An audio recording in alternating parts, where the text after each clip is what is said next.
The meeting will now come to order. I'd just like to say one thing. Please note that Commissioner Brand has an excused absence from tonight's meeting.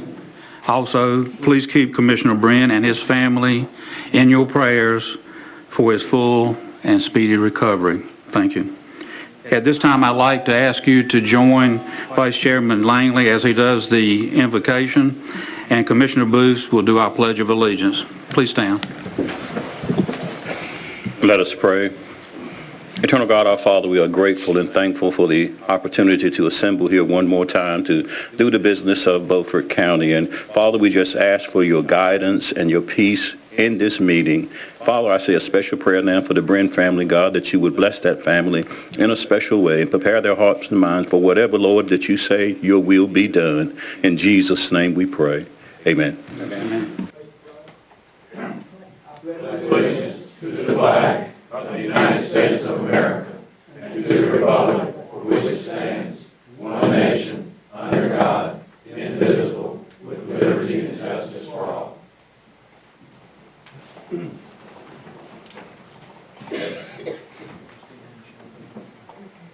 I'd like to welcome everyone here tonight.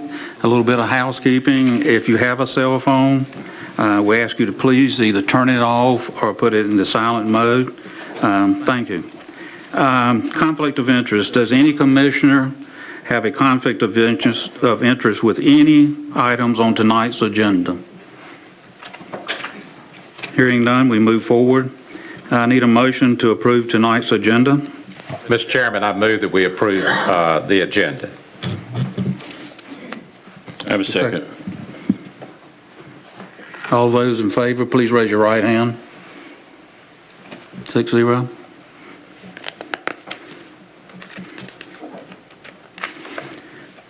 We'll now go into our public hearing. I need a motion to go into public. Motion to go into public hearing. I need a second. Second. Okay.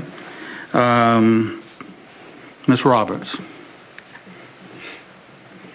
The first item for public hearing today is a petition to assign a road name to a private road of approximately 2,200 feet in length. This road connects to Slatestone Road, east of Washington's extraterritorial jurisdiction. The road is approximately 2,700 feet north of the intersection of Slatestone Road and Terrapin Track Road. The proposed road name is Pinkham Lane. If anyone would like to make public comment on this item, they can do so at this time. Do we have anyone in the audience that would like to make a comment? Hearing none. Need a motion to close. Mr. Chairman, I move that we come out of the public hearing. I'll second. Second. Okay. I need a motion to go into hearing number 2. So moved. Need a second. Second. Ms. Roberts. Okay, the second public hearing is also a petition to assign a name to a private road. This one is approximately 1,700 feet in length and connects to Post Road and is north of the Bath Township. The road is approximately 1,800 feet north of the intersection of Post Road and Jackson Swamp Road. The proposed name is Shekinah Shore Lane. And if anyone would like to make public comment on this item, they can do so now. Is there anyone from the public that would like to say anything? Hearing. Motion closed. Mr. Chairman, I move that we come out of the public hearing. Second.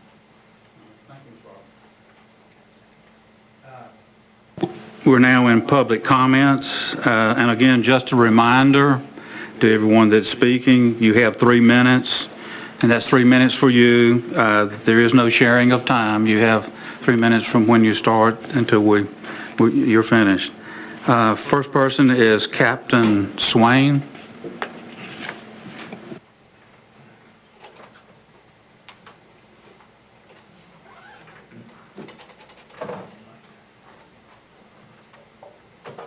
Good evening, gentlemen.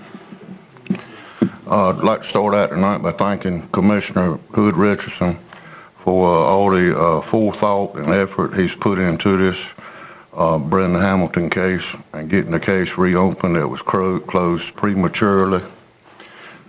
It was only 6 months. But that being my mom, I'd appreciated that, Mr. Richardson. And I came to the meeting August the 5th about a prior meeting, and one of the county commissioners said he wanted to suggest a spending cap put on the investigation. And I asked the question on August the 5th, what was the amount of the proposed spending cap going to be set at? And I said I'd be back for my answer, and I'm back now. I was wondering if I could get that tonight.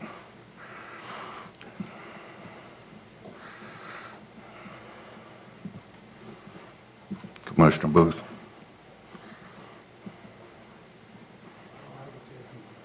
Okay.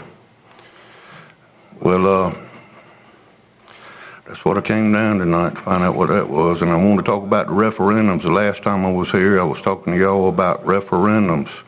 Y'all spending millions of dollars without asking anybody over foolish things, and 30 minutes after I left and said that, y'all did it again.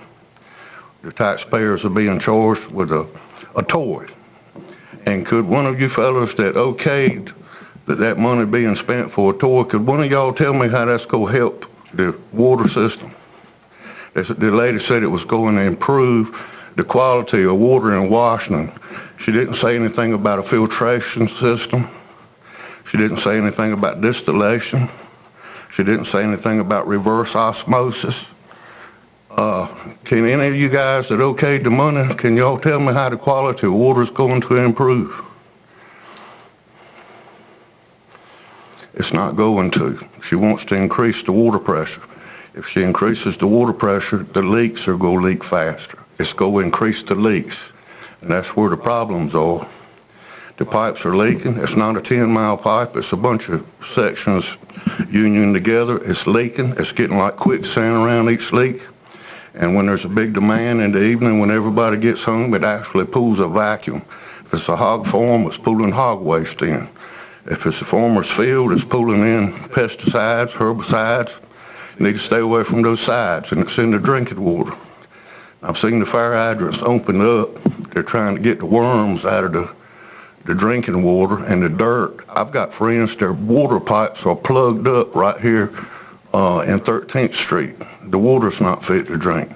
And that same money, that $160,000 toy, we could fix the water on East 13th Street with that same amount of money.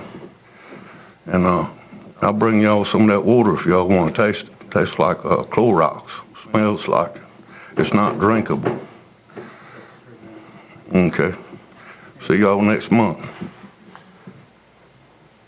Just a reminder, this is not a town hall meeting. This is not a town hall meeting. This is just, we're here to listen. Ms. Mish?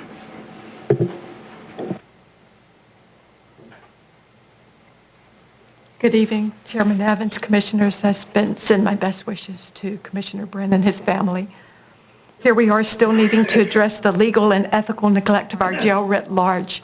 I want to ask you tonight if each of you by your oath of office can say to the good people of Beaufort County that you are acting in our best interest concerning the jail. Can you sit here and believe it just to put the onus of a jail referendum on the people, when if it were to fail, it may be simply borrowed time before the federal government comes in to empty our wallets for their idea of a jail? I'm going to read from that not so long ago mentioned jail report written by our jail administrator, Lieutenant Bryan. I'll leave a copy with Ms. Mosier so the public can view it. It is a reflection on what we are ignoring, that is, to uphold the law. Violations we perpetrate in our jail, as written in the documentations, are the First and 14th Amendments requiring the North Carolina Department of Corrections to assist inmates in the preparation and filing of legal papers by providing adequate law libraries and adequate legal assistance. Because of non-ADA compliance, the First Amendment of the Constitution and the right to visitation, the 8th/14th Amendment due to medical physicality such as EMS patient access, as well as lack of ADA compliance for any of the cells. The 8th and 14th Amendments for our inability to properly classify the at-risk and preventing violence in our facility. We are in violation of state code for the medical exam room with a lack of lavatory, and we are not HIPAA compliant with appropriate space for personal body fluid collection. We do not have the space for medical isolation, medical observation, detoxing, or for the suicidal or mentally ill. Physical exercise or outside recreation has been denied under North Carolina Administrative Code 14J.1004. The lack of light and ventilation is part of this category. If we are accused of cruel and unusual punishment, it is in violation of the 8th Amendment for convicted inmates and the 5th and 14th Amendment protection of due process for those who are pre-trial. It is staggering to try to understand the level of irresponsibility this information implies. And speaking for those who cannot speak for themselves and for those in Beaufort County who are asking, what are you doing? Clearly, you've lost your way in not taking responsibility for the people of Beaufort County.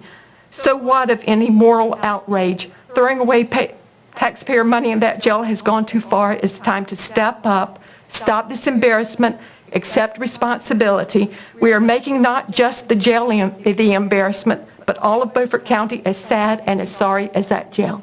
Thank you. Thank you, Ms. Mish. Mr. Lewis?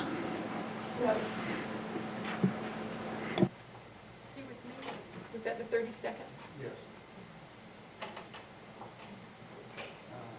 Steve Rader?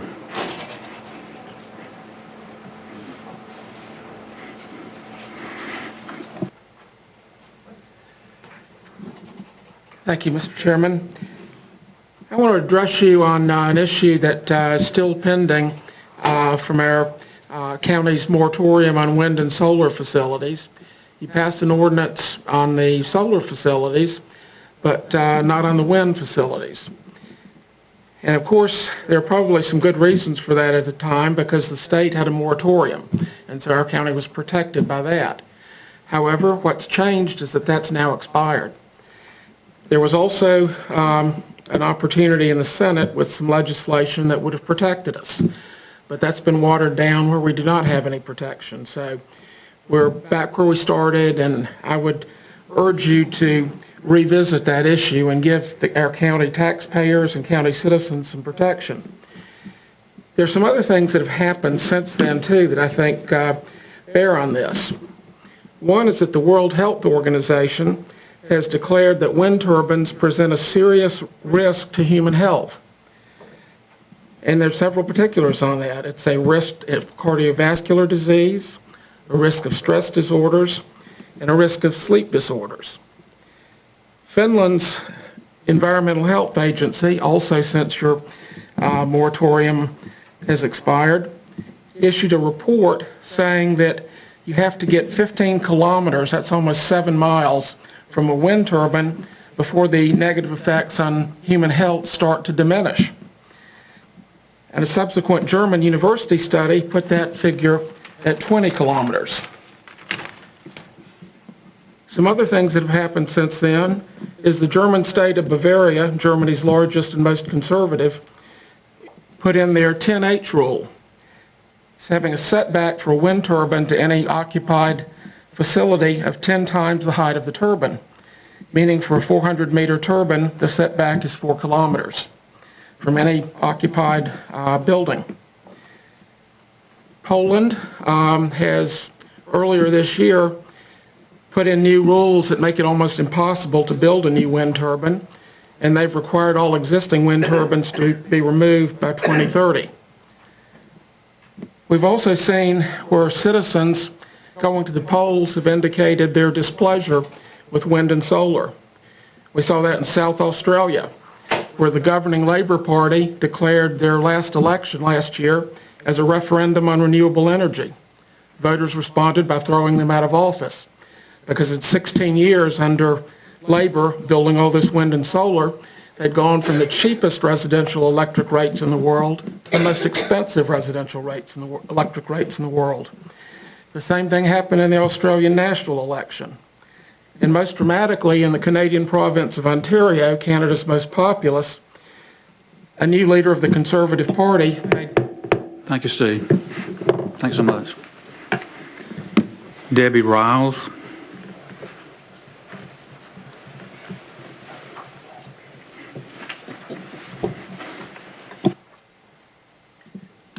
Good evening. My name is Debbie Riles, and I'm currently the chairman of the Board of Social Services here in Beaufort County. I'm here tonight to share with you concerns that we have about your proposal for allowing concealed carry and firearms in the Department of Social Services and other government buildings. Our board discussed it, and we're against it. I myself have served in 4 different counties in social services, and 4 different counties in North Carolina, not here in Beaufort. And I retired as a director of social services. I also served and continue to teach at East Carolina and on the faculty, although I'm technically retired faculty from the School of Social Work. I'm also a national trainer, and I go around the country training people in child welfare and adult protection. And in each of those roles, a big thing that we talk about, a whole section, whole classes are on safety of social workers. It is a real problem, and you might have seen in the news recently where a social worker was actually killed after having taken a lady's child. We deal with really serious concerns, and we don't think that arming people, allowing arms, weapons of any kind to come into the building is a good idea. In fact, from my perspective, it's sort of like a poor solution to an ill-formed problem. We agree safety is an issue in all county buildings, and we join you in wanting people to be safe. We deal with people in really high emotional, stressful times, people that are hungry, but we're telling them no, they can't get food stamp benefits or SNAP.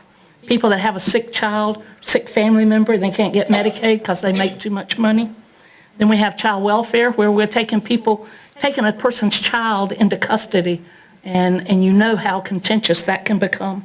Adult protective services, where we're talking about taking away independence of an elderly person, is equally as difficult and emotionally charged. And then we deal with people every day that have a lot of emotional and mental illnesses.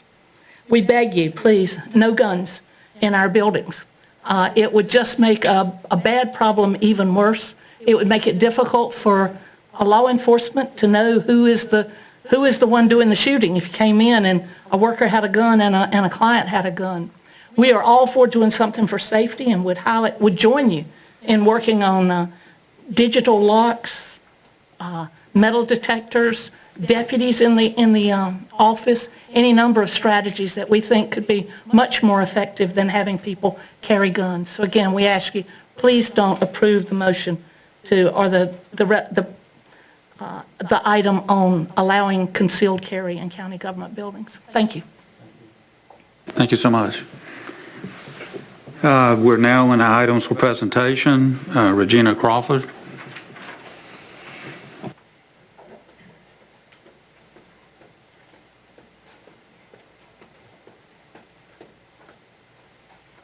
Good afternoon. Thank you, County Commissioner Board. We appreciate the opportunity to come before you. I am Regina Gadet Crawford. I worked in this county in 1985 for about 9 years. I worked for MedEast Commission in the EMS program. So I have a little bit of background about EMS in this county and various other counties as I served as the director for the North Carolina Office of EMS, representing all 101 counties. I attend, and currently now as retired, I advocate for EMS in North Carolina and about 17 other states. So we wanted to come before you tonight. This is an opportunity, hopefully, to tell you what we do at EMS Management Consultants and revenue cycle billing.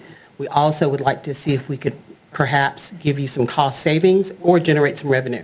So I've got Kim Stanley with me, who's our compliance manager, and she will go over a few items with you. Thank you for the opportunity to come before you.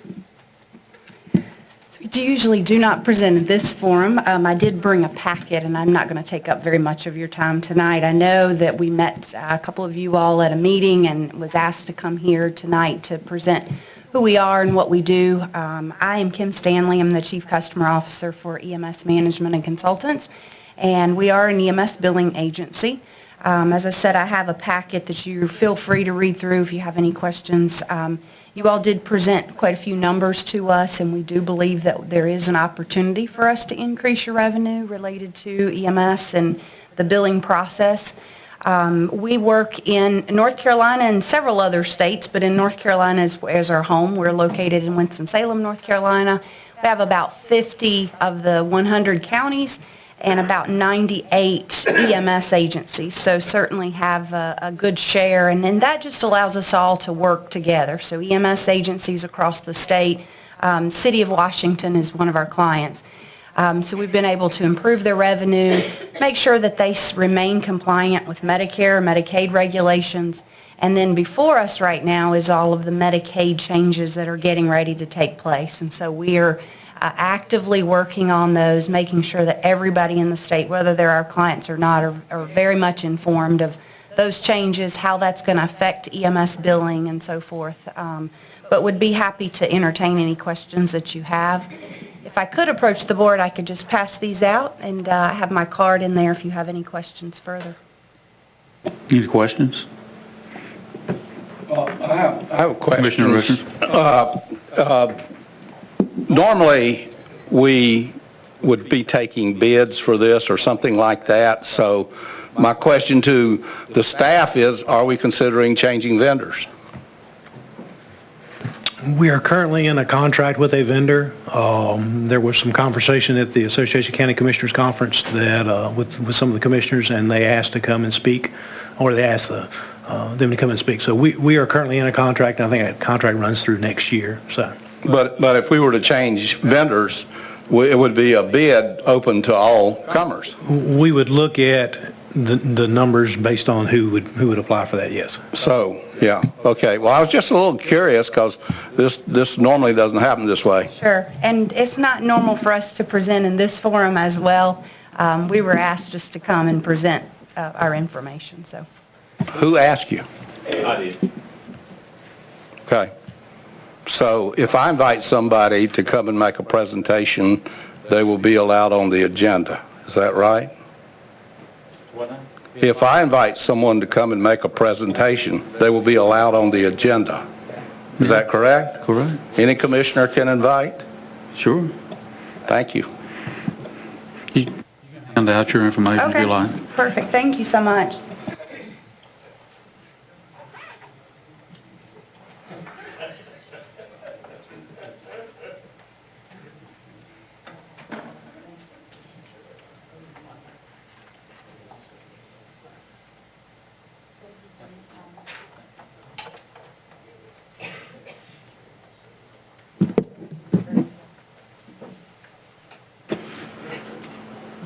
Thank you, Ms. Crawford. Okay, we're under item number 2, current project, Christina Smith.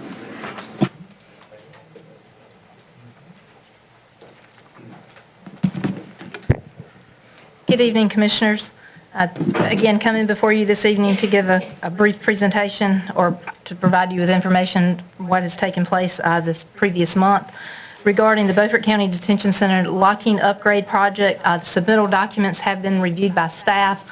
Staff actually visited a facility that utilizes the MTS system so that we could review the system in operation so that we could make comments on the submittals to modify the system so that it would serve us the best. That information has been returned to MTS, and they are currently revising the submittals, and they are planning to have that submitted back to us this week. And then at that time, the submittals will be forwarded to Department of Health and Human Services for their review and approval, as well as local jurisdiction for their approval.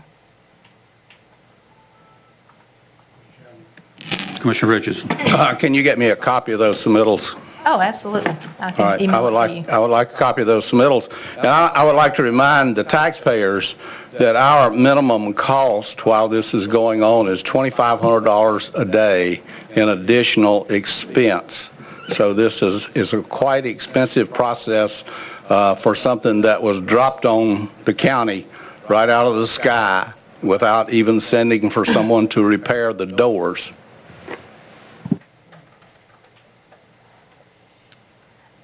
Second item is the AMI project for the water department. Again, this is the installation of the new meters throughout the county. Currently, over 10,700 meters have been installed, which is over 81% of the total meters in the county, and overall the project is ahead of schedule. The majority of the meters have been replaced on the north side, and they are now working on the south side.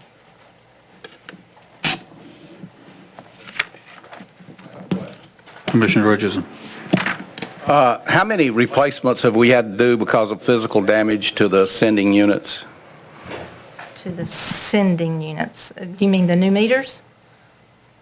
Well, there's a sending unit in the new meters, yeah. Well, okay, just say the new meters. Or do you mean that, Physical damage, accidental damage, whatever. People run over lawnmowers, whatever. we have had some of those. I don't have an exact number for that today, but there have been damages, which we knew during the initial discussion. We've talked about that and included the cost of that, and that's part of, also, we are revising the rules and regulations to help to recoup that cost.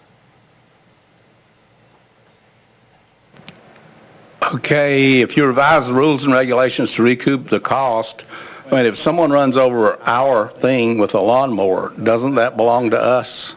In this particular case, because we installed it our way? Yes, it is our equipment, yes. So how would we recoup the cost? Well, we would charge the customer for damage to a meter, the same way that we would tampering with a meter. Well, okay, I can see that, but again, we installed new equipment, and if we didn't install the equipment in such a way to protect it, I don't see where that's the customer's problem. I would disagree with that. I live in the city of Washington. I have a meter box in my front yard that has a transmitter on it. It's located on numerous meters throughout the country, and again, it's the same. It's our equipment that's normally located on the right-of-way, and so therefore it shouldn't be destroyed. Well, that equipment should be behind the right-of-way line. It's actually most of the time on the right-of-way line. Well- It's not allowed in the right-of-way, and it's not allowed on the private property. It's generally... Well, the equipment, though, is a part of the meter. The meter base usually is installed behind the right-of-way line. On all of the surveys that I have done where it could be identified, the meter is actually behind the right-of-way line onto the private property of the individual. A surveyor, there's not surveyor-grade technology each and every time a meter is installed. It's generally somewhere along the right-of-way line. These rules will have to be approved by the county commissioners, will they not? Absolutely, yes, they will. Yes, we discussed this at length in the water committee meeting. And well, the water committee is not the Board of County Commissioners. Yes, sir, I agree. It's a committee of the water commission. I don't have a problem with negligence, willful destruction, and that sort of thing, but I do have a problem with the accidental, unintended, that sort of thing, and I think that's what most of this is going to be. I agree, and there are ways, some of the way that some systems handle that is you may be allowed one, and then the first one is an accident. The second one, you know that it's there, you're aware that it's there, and you raise the blades on your mower so that it doesn't happen again. Commissioner Langley? Well, I have one of the new meters, and you told me that I could take my mower and ride over. I have zero turn. And so I looked at it, and first I disengaged my blades, and I rolled across.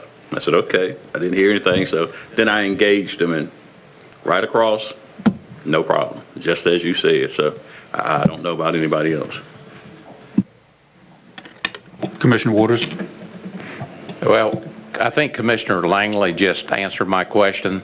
The equipment is all enclosed inside of the meter base with a lid on it? It's like a mushroom on the lid, and then it has a little mushroom that's on top of it. And I don't have the exact dimensions. It's no more than an inch above off of the top of the lid. So it's... Okay. So it's different than the one that I have, which is in a steel encased with a steel cover over the top of it. If you go to your meter, there's now a little mushroom on top of it, or there should be where you're located, unless there was some issue with your meter, but there should be a little mushroom on top. You don't even notice it generally if you're riding by because it blends in with the cover of your box. I have to disclose mine is Oh, you're Hyde County, never mind. I forgot, that's right. But if on your way home, the ones downtown, I think they still manually read. But there are, again, the city of Washington has used this technology for years where there's a little mushroom. It's really about the size of an apple pie, of a little individual apple pie that's on top. And it's not very high. just for the public comment. I've had the electronic smart one for a little over a year Okay. from our adjoining small county with 5,000 people. Okay. Thank you.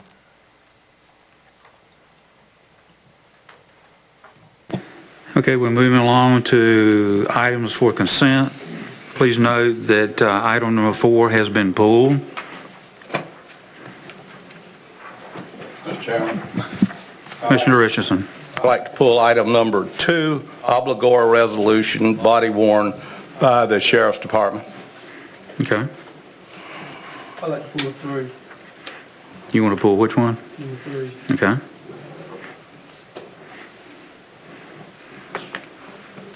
Is there a motion to approve the consent agenda now?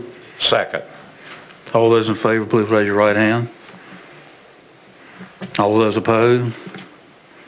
You get it, Katie? Motion, consent agenda is approved. We will be moving down items 2 and 3. I'm going to move those down underneath number 2, and they will be, start right there. Number 2 will go under number 2, so we can go get the Ms. Roberts stuff squared away. Okay, we're under items for decision. Ms. Roberts, if you'll join us again.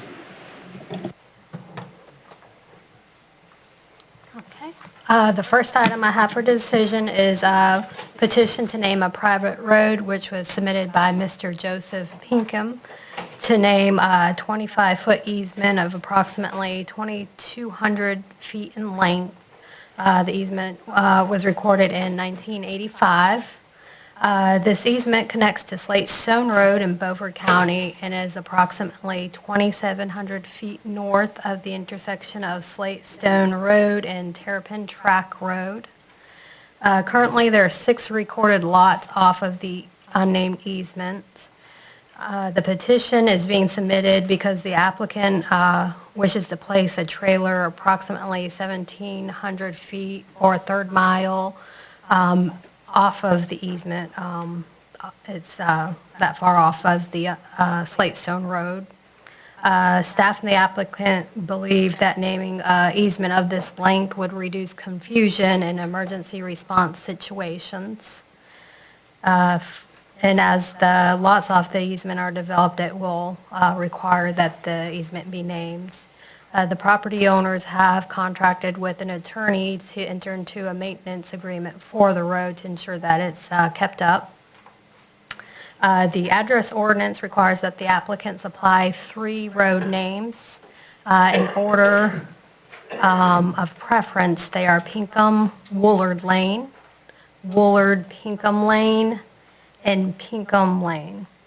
Staff has determined that the use of Woolard Lane would create confusion as there are multiple Woolard roads and lanes and Woolard/Godley Lane within the county. Staff is recommending the third choice of Pinkham Lane. I'll be happy to address any questions you have at this time. Mr. Chairman, I make a motion that we approve the recommended name of Pinkham Lane. Is there a second? I'll second. This discussion. All those in favor, please raise your right hand. 6-0. Motion passes. Ms. Robbins? All right. The second item for decision that I have for you today is also a petition to name a private road, which was submitted by Ms. Lynn Fortunato to name a 40-foot wide easement of approximately 1,700 feet in length. This easement connects to Post Road within Beaufort County and is north of the township of Bath. The easement is about 1,800 feet where the intersection of Post Road and Jackson Swamp Road are. The reason that the petition was submitted was the applicant is requesting an address, which would be the third off of this easement. The address ordinance in this instance requires that the easement be named. The 3 proposed names that the applicant has submitted in order of preference are Shekinah Shore Lane, Shekinah Shore Drive, Shekinah Shore Road. Staff has determined that no duplicates or sound-alikes exist for any of the proposed names. Staff's recommending the first choice of Shekinah Shore Lane. And I'll be happy to answer any questions on this one if you have any. Is there a motion? So move. Second. Second. Discussion? All in favor, please raise your right hand. 6-0. Thank you. Thanks, Ms. Ross. Chief Rose.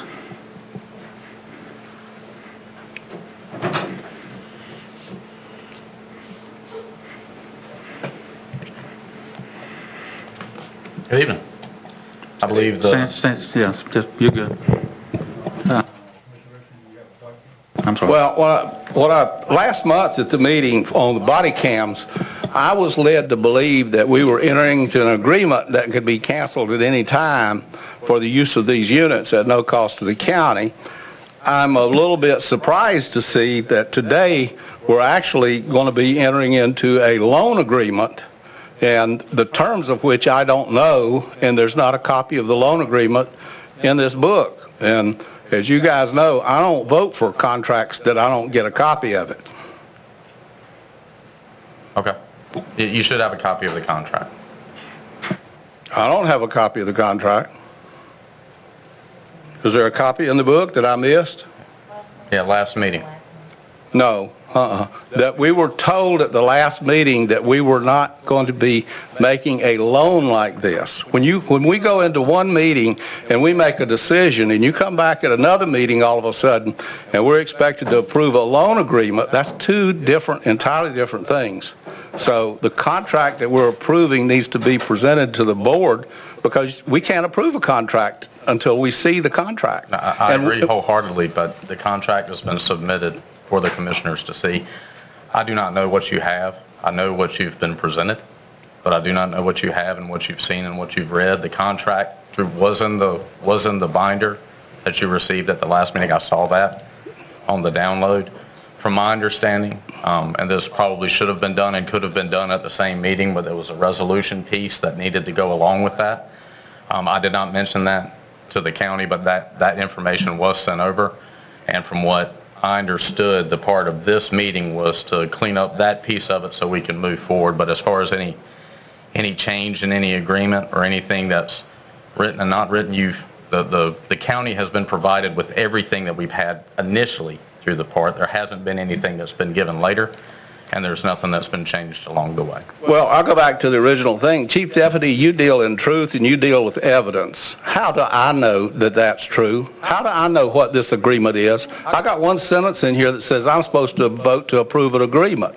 And you're representing that I saw the agreement at the last meeting and that I knew that we were going to be borrowing money. There was nothing said at the last meeting about borrowing money. What was said is the county is going to enter into a contract. We agreed entering into a contract, a lease agreement that we could walk away from anytime we wanted to. Nobody that I know of on this board agreed to borrow money. I know what I presented. I know what I read. I will not to presume to even go into what you read or what you know, but I do know what you had. And you had all of the information that if you did read it or did see it, then maybe we wouldn't have these questions that you're asking. Well, I have one more go. I'm being asked to approve something and I have no idea of what it is. The document needs to be presented to the commissioners in order to be approved because, you know, this thing could be any amount of money. This thing doesn't state the amount of money. The terms are not in here. And the big deal is, I thought we entered into a lease agreement at the last meeting. Nobody said that we were going to be doing a loan. So I'm not voting for this until I get the proper documentation before the board so that we can do what we need to do. Commissioner Waters?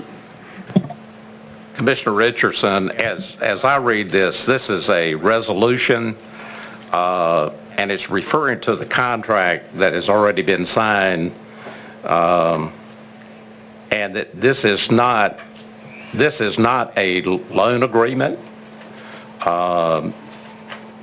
A lease is a form of a credit facility, and this is sort of like a resolution that says that our signatures and that part of it is correct. Now, I'm not an attorney, but I've seen enough financial documents to realize that this is not a loan agreement, and it's also not a guarantee agreement, and it's also not a bank note. Commissioner Richardson. Yeah, I've been around for a while. I'll be 80 years old my next birthday. I've seen a lot of loan documents, and they say loan document on them. I understand what obligator is and obligatee is. Leases always start off by saying this is a lease. That is not what this document says. And it is referring to somebody is authorized to sign some kind of an agreement somewhere. We are agreeing we owe something. And the form of this thing, insofar as knowing what I'm doing based on what I've been presented with, there's no way that anybody could ever prove that anybody on this board knows what he's doing. And Mr. Waters may have been in the banking business for a while, and every document that he had that was a loan said at the top of it that it was a loan that you're obligated to pay. That's obligator. Lease is a lease. Two different contracts, two different types, two different things. I've seen and used both.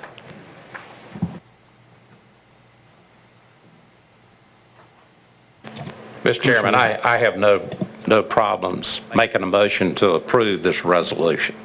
So I'll make that motion. Is there a second? You need to think about what I'll second. the blank check. We got a second. Any more discussion? Yes. Now that we got that, we can have some more discussion.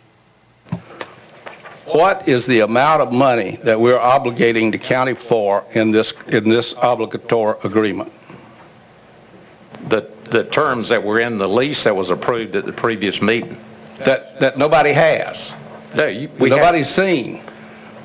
I thought we had it in the previous meeting. Mr. Chairman, it was presented actually at the last meeting. It was left out of the agenda book and emailed subsequently by Katie to all the commissioners. We realized that before we had the meeting on September the 3rd. So you were provided a copy by email. The amount was, the lease amount over 5 years is, the total's $278,837. And if you divide that by 5, that's our annual payment each year for the cameras. Mr. Chairman.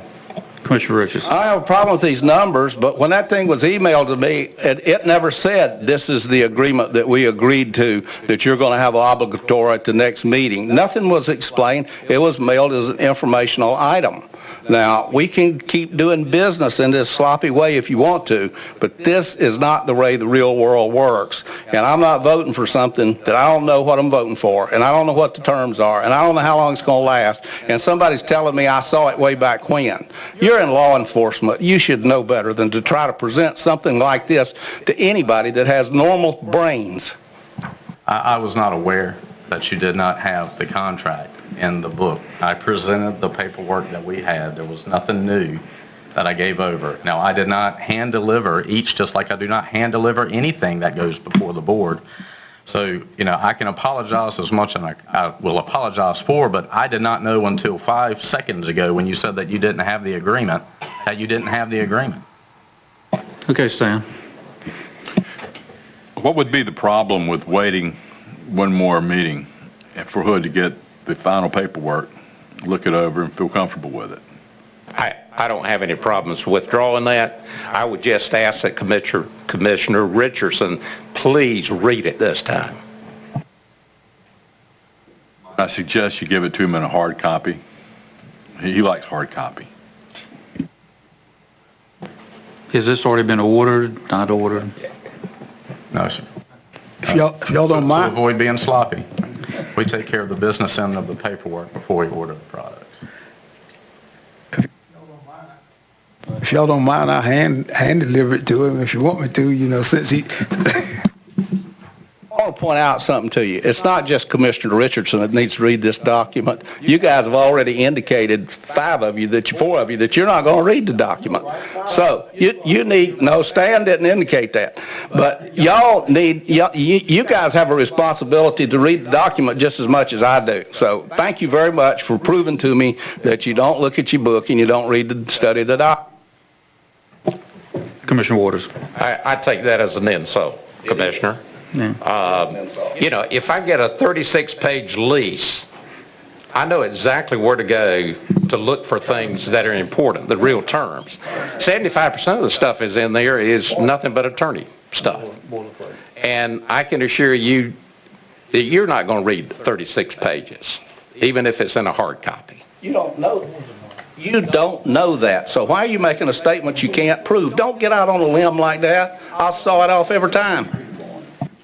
You've already proven. You got an email with it and you didn't read it. Mr. Chairman.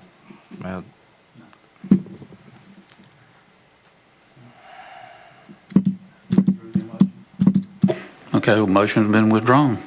We good? You're good. Thank you. You're welcome. Item number 3.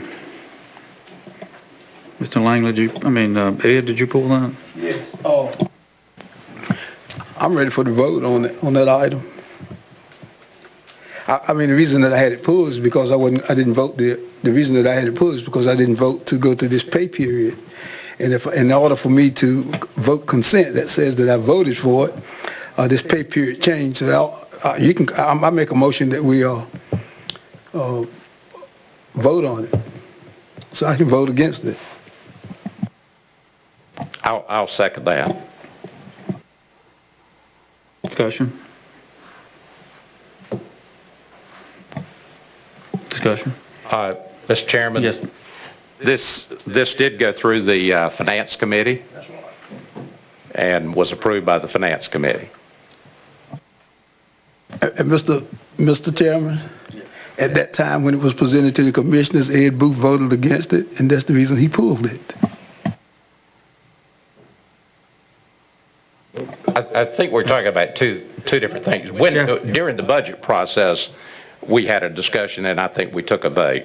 But this is the first time it's come back for a vote since it's been approved by the Finance Committee. No, this is what we're doing. I think we're amending the manual. Is that correct? That's what we're doing. And if I vote yes in this manual, I voted yes to change employees' salary. So just call the question. All right. Just for clarification, Yes. This is to update the personnel policy manual with the changes that the board said were okay.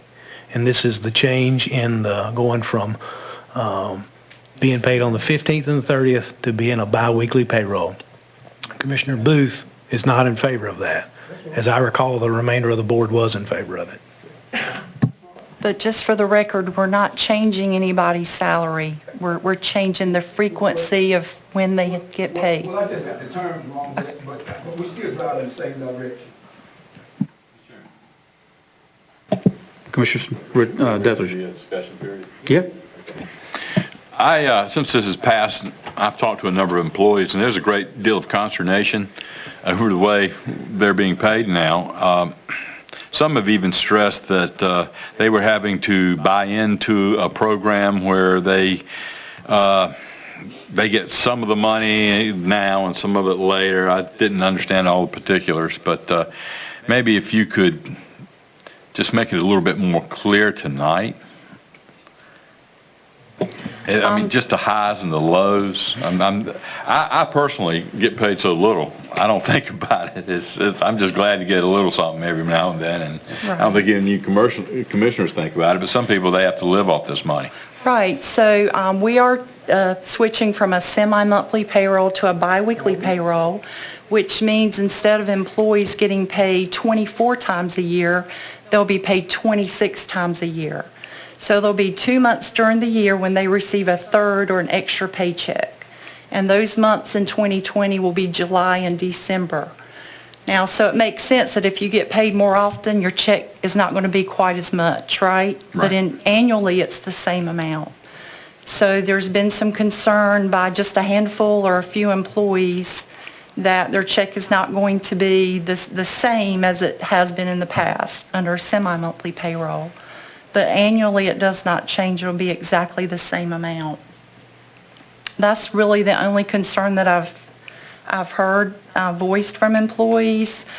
Maybe there was a little bit of concern about having to sell back vacation. We are giving employees the option of selling back vacation to the county in order to stay whole on that first payroll in 2020, because there's an overlap of 2 days on December 30th and December 31st. They've already been paid for those 2 days under the old semi-monthly payroll. So when they get their first paycheck in January of 2020, they'll be required, they're not required, it's optional for them to take 2 days or sell back 2 days vacation leave in order for their first paycheck under the new biweekly payroll to be whole. Does that make sense? I think I understand now the way you explained it, although it is still complicated. Basically, well, it is complicated, and so we sent out a 4-page frequently asked questions to every employee, trying to explain all the changes and, letting them know, giving them plenty of heads up, plenty of time to be prepared for the change. We provided them with tools and resources so that they could go in and calculate what their net paycheck would be under the new system, and also offered assistance to them if they need help calculating that, because there is going to be an impact on their net pay, with each paycheck in 2020. So the selling back in the 2 days of vacation was to even out the paychecks throughout the whole year, or just in the very beginning? So selling back the 2 days came about because under the semi-monthly payroll, we will get paid the last payroll or paycheck in 2019 on December 31st. Mm-hmm. And we're being paid through December 31st. Okay, well, the new payroll for biweekly payroll begins on December 30th. That's the Monday. Mm-hmm. And we want our pay cycle to start on a Monday, and that Monday is December 30th. Well, county employees have already been paid for December 30th and 31st under the old system. So we didn't think, that the county should have to pay employees twice for working the same 2 days. So we're giving them the option of selling back 2 days vacation to keep their first paycheck in 2020 for the full 14-day pay period.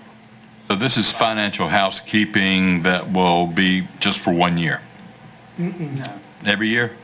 No, it'll happen one time. One time's what I got. One time. The sellback is one time. One time. Okay. And that's And then just to get it all we'll be on the equal. biweekly cycle. Yeah, get it on a linear footing, so to speak. And then it'll stay on that linear footing. Okay. Thanks. You explained it well enough, I understand it now. I don't even worry about it. So I hope the people watching this, wherever they can find it, will understand it as well. Thank you. Any more discussion? You ready to vote? All those in favor of the motion of 26 weeks? All those opposed? 5-1, motion passes. Now I'm happy. Now you're happy. Now we're happy. Ann?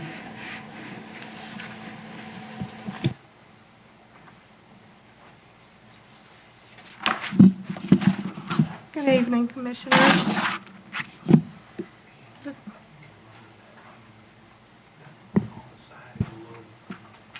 Here? Oh, please do. Right here. Oh, Now it's mine and your height. thank you.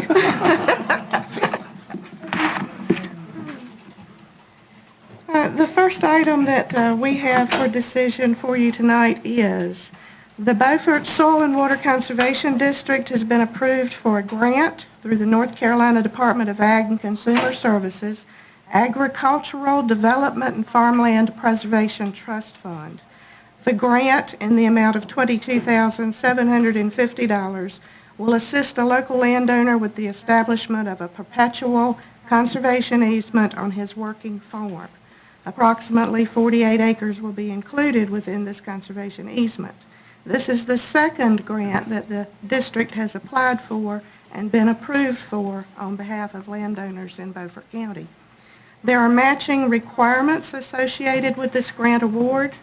The district will apply for a U.S. Department of Ag Natural Resources Conservation Service agricultural land easement grant to satisfy a portion of the match requirements. The remaining match requirements will be satisfied by in-kind personnel and administrative services provided by district staff and members and landowners. Beaufort County will experience no cash outlay associated in acquiring this conservation easement, as the project is contingent upon the receipt of the additional grant request through the U.S. Department of Agriculture. The Beaufort Soil and Water Conservation District's Board of Supervisors recommends the acceptance of the Agricultural Development and Farmland Preservation Trust Fund Grant Award contingent upon receiving a grant through the U.S. Department of Agriculture. Is there a motion? Motion to approve. Is there a second? Second. Any discussion? I have some questions. Sure. You got a grant for $22,753, but the text of the rest of this talks about another going up to $50-something thousand, $54,760. Where is all of this money going to come from? How much is going to come out of Beaufort County taxpayers' pockets? Zero. Okay. The additional grant that we intend to apply for through the USDA is for a portion of that match requirement. That amount is $15,340. The remaining match requirement, as I said, will be satisfied through the district's in-kind personnel and administrative services. That amount is $4,800, and the landowner will provide $11,870. But if the landowner's providing $11,870, he's putting this into a lease, how much is he going to collect annually for this? This is a one-time payment. It is not a lease. It's a perpetual conservation easement. So how much is the landowner going to net out of this? The conservation easement purchase price is $7,640. We can match that amount through the USDA federal grant. So the landowner's going to get $7,000 for a 48-acre lease? Yes, sir. Well, you know, I'm not going to vote for this simply because it is dumbest economics that I have ever seen. He's going to get $7,000. The state and everybody else is going to spend about $54,000. And he's putting his land into a perpetual conservation easement that he will never be able to use again. In the interest of the landowner, I'm not going to vote for it because it is a dumb business deal. The landowner will continue to be able to use the land as he wants as long as he farms on it. There will just be no development on it. He can farm it continuously. He can sell it to someone, but the conservation easement will follow the land. I have a serious problem with putting these kind of perpetual restrictions on property and land. It inhibits economic development, and it inhibits everything that people are trying to do. I realize he's going to get $7,000 out of it, and that may look big to him, but there's another $48,000 in overhead and expense in this, and I've looked at what the charges are for some of this stuff, and those prices are absolutely ridiculous. I can't vote for it in good conscience because I don't think we're doing the landowner a favor at all. And They're certainly, coming to us. We're not going to them. I know, and just because people want to come in and do things that are not in their best interest doesn't mean that we have to do it. And this is not in that landowner's best interest, and it's not in economic development's best interest, and you're putting a 48-acre block out there for future, and that can be a really big deal when you can't put a road across it or do other things with it. So I can't vote for it. Any more discussion? Mr. Chairman. Commissioner Waters. Well, one of the purposes of this farmland trust is to make sure that there is not development and we continue to have farmland in the state of North Carolina. That's So correct. I will support this. Thank you. Stand, Mr. Deathridge.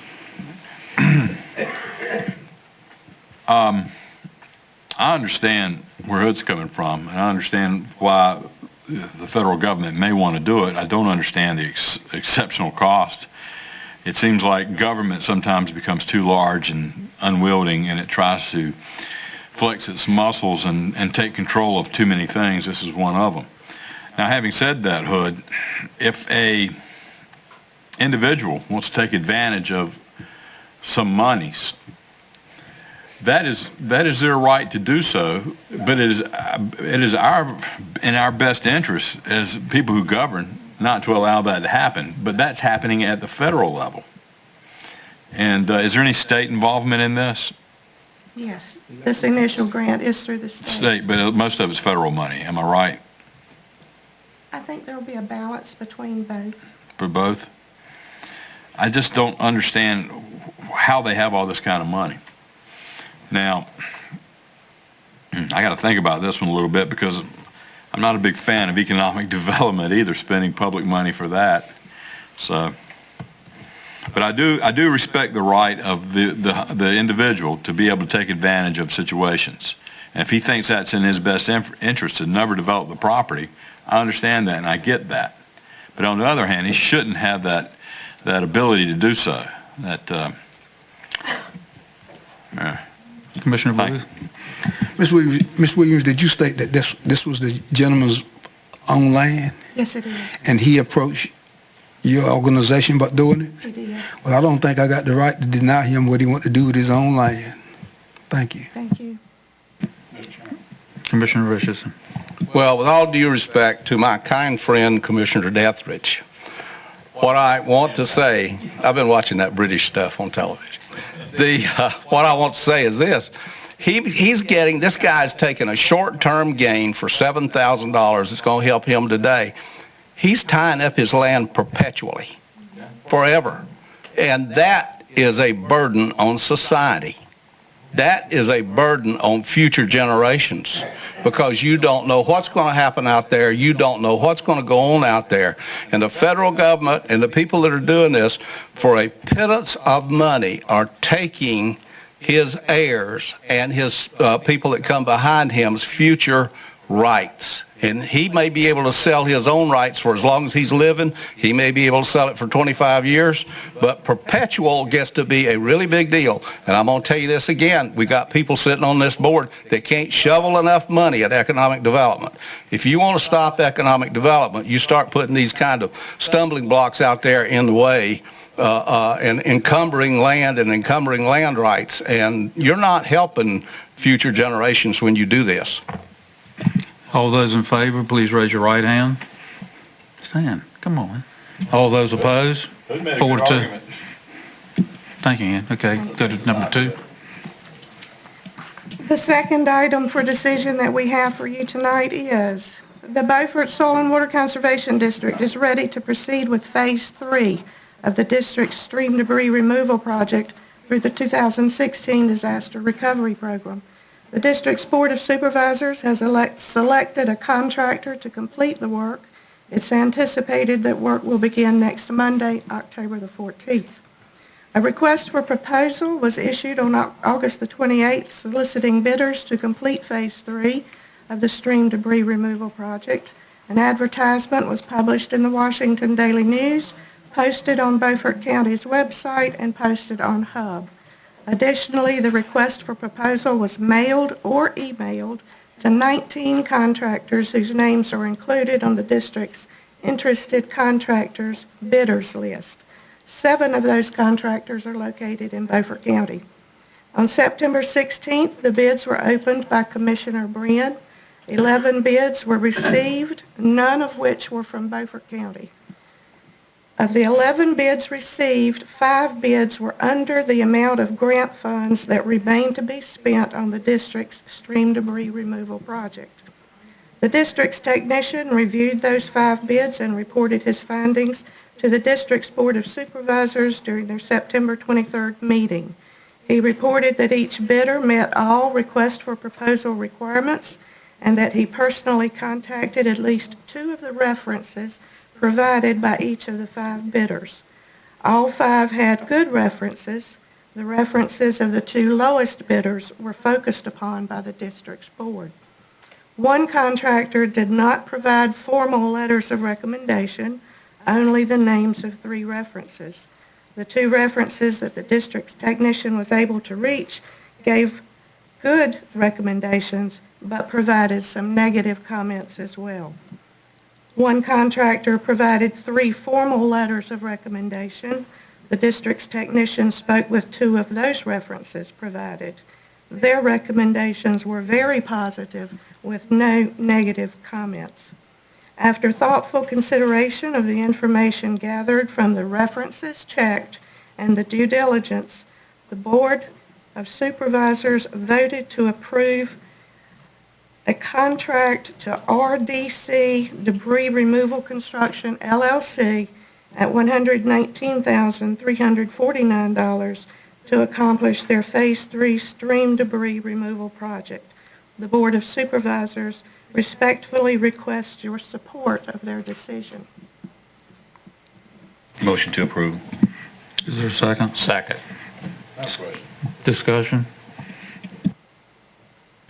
In situations like this, are the applicants or the people where the stream is being snagged and pulled, is that happening by request, or is it just being done?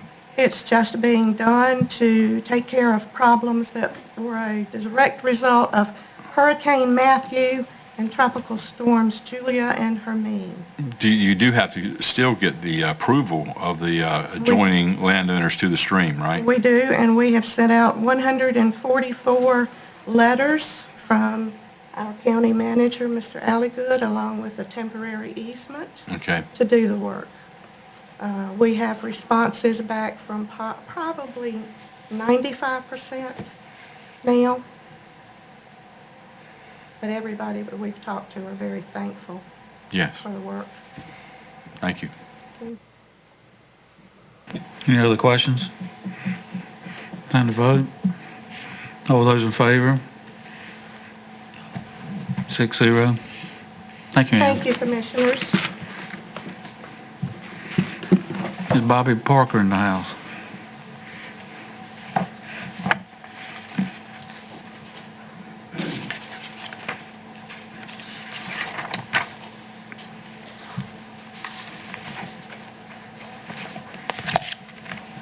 Thank you, Mr. Commissioners.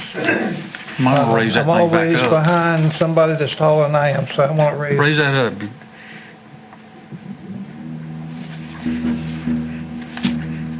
This is better. Don't kill the battery.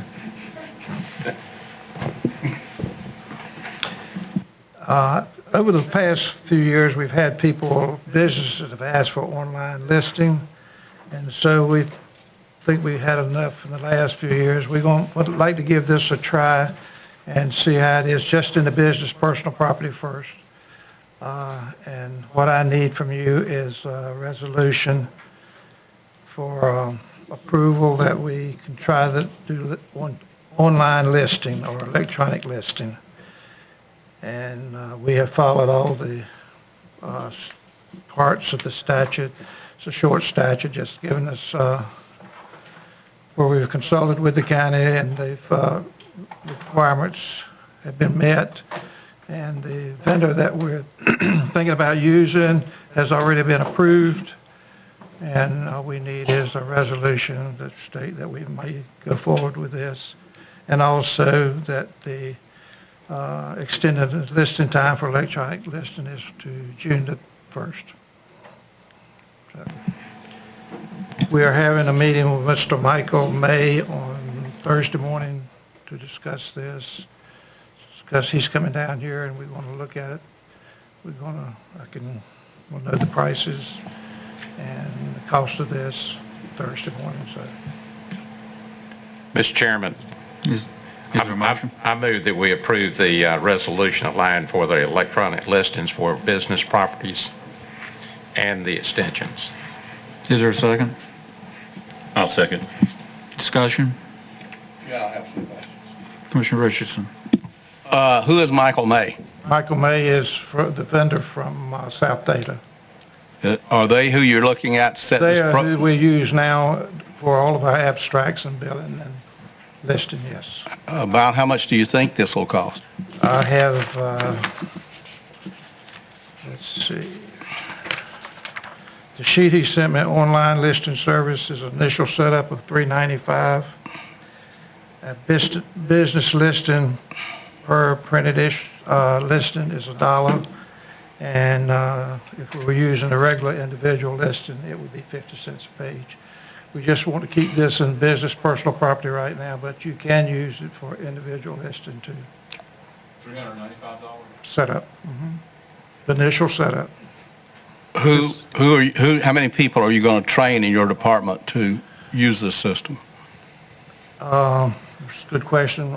We don't have a whole lot, so we'll probably have about 3 trying to use it, to do it and sending it out and getting it back in and getting it in the, There's no recoup for us on the cost that we're going to pay to South Data because we're probably saving that much in printing and postage? I would certainly think we'd save some money on this, yes. Okay. What kind of advertising are you going to do? We'll have to do some advertising. We're going to put it online and probably some kind of maybe listing that's going out with the rest of the listing that will tell us that we have online service. We'll put it on our websites. And so is there we've got to get some advertising out there, yes. Is there an annual fee for maintaining, for keeping this up? That I don't know yet. Well, the cost sounds awful cheap. I would like for you to come back and give us the cost at next month's meeting, all of the cost for doing this. Okay. It sounds like it's going to be very cheap. Now, one of the problems I have with this is extending the electronic listing until 1st of July. Are you going to extend? 1st of June. Are you going to extend the paper listing until the 1st of June? No, sir. No. That's not fair. That is not fair, because what happens is the guys that are late listing, they're going to come in and they're going to do an electronic listing and cover their late listing, and you're going to have a mess, and you're not going to know what you're doing. Mr. Chairman, I'd like to make an amendment to the resolution that all the listings are due on the same date. Well, this online will be listed online, and they will not be coming in the list. The people that come in list, we give them an extension until April the 15th. That's by statute. We can give them a list. That business personal property can receive late up to April the 15th, and then they're late listed. Well, I don't care what the listings are, but I don't think people that are electronic filing should be given longer to file than anybody else, because it's going to mess your books up. Right. And we need budget information before June the 1st. So I can see all kinds of problems for the county in this. I don't know if we could even get this up for this year, but I thought maybe we could start, and if it takes a while to get it up, we can have it ready for next cycle. Well, Mr. Motioner, would you entertain a friendly motion that all of the listings are due on the same date? I guess my question is, right now, for business, not talking about individuals, but for business, it's due on April the 15th? Is that the correct date? Yes, right now. We can extend it to April the 15th, yes. If they write in and ask the business listings the way they are right now, if you would request an extension, we can give you an extension up to April the 15th. If you don't request it, January the 31st.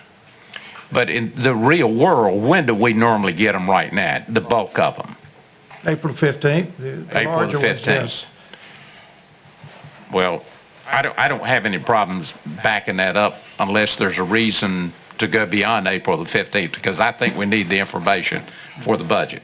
Yeah, I think if everybody's playing by the same rules, it gets a whole lot less cumbersome to administer too.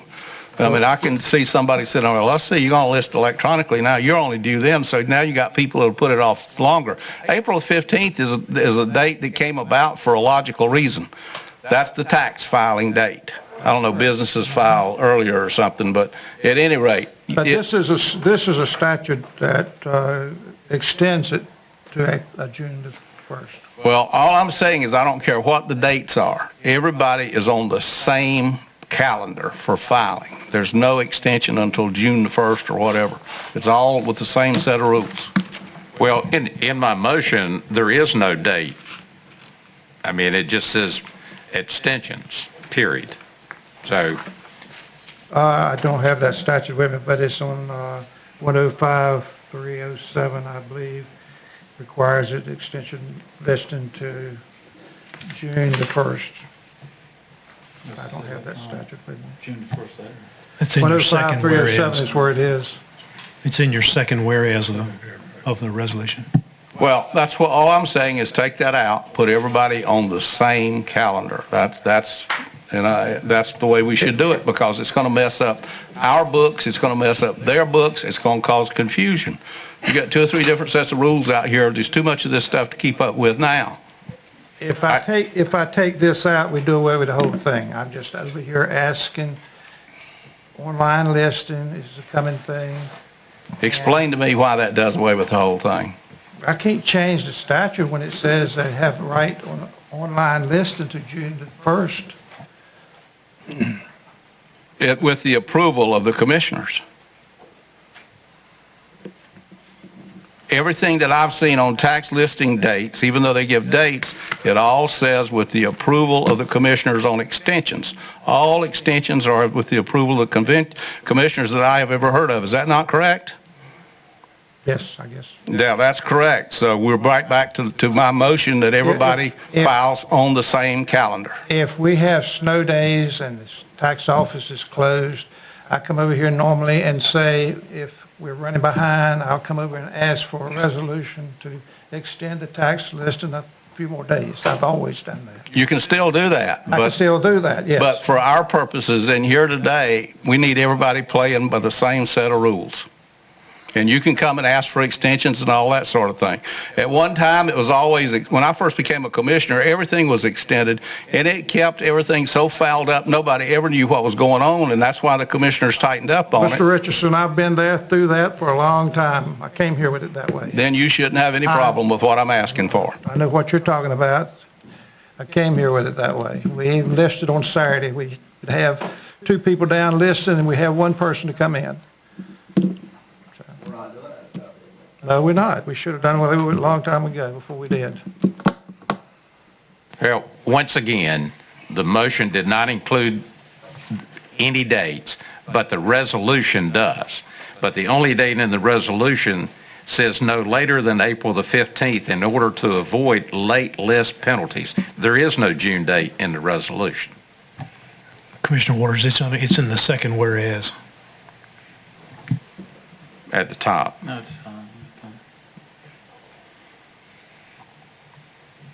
Well, I don't have any problems with the April 15th date.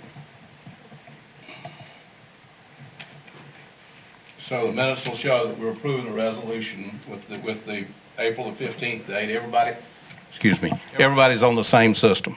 Okay, I don't have a problem with that. I can vote for it that way. So we got the motion. All right. We ready to get? Is that what the statute says? What does the Says June the 1st.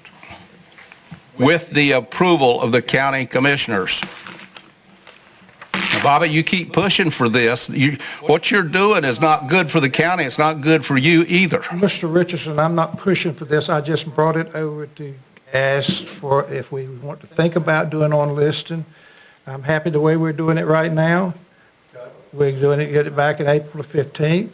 I'm just asking, is this something you would like to try? We have people that ask about it. But it does, they've told me June the 1st, that would be the listing date. I'm not pushing you. I'm not pushing it one way or the other. Bobby, I think you're confusing the whole issue. We've got our motion up here, and we're ready to vote on it. Please stop pushing us back to June the 1st, because you're not helping yourself. Commissioner Langley? Bobby, is there a way that if we did not take any action on it tonight, that you could go and get I- all the answers? I will have all the answers next month if that's what you'd like. That's what I would like to do. I know it's close this year. We've just come from a seminar that was asking about, had we ever thought about doing this? And I have over the years, but I haven't brought it over to you. But I thought this was a good time if you want to do it. Like I say, it's... Mr. Chairman, I'll withdraw the motion because I think it's important, and I think we should make a move. I will be glad to bring all, and I'll have more information. To the online. This has come up fast, so... So I'll withdraw my motion. Thank you. I'm sorry, Brian?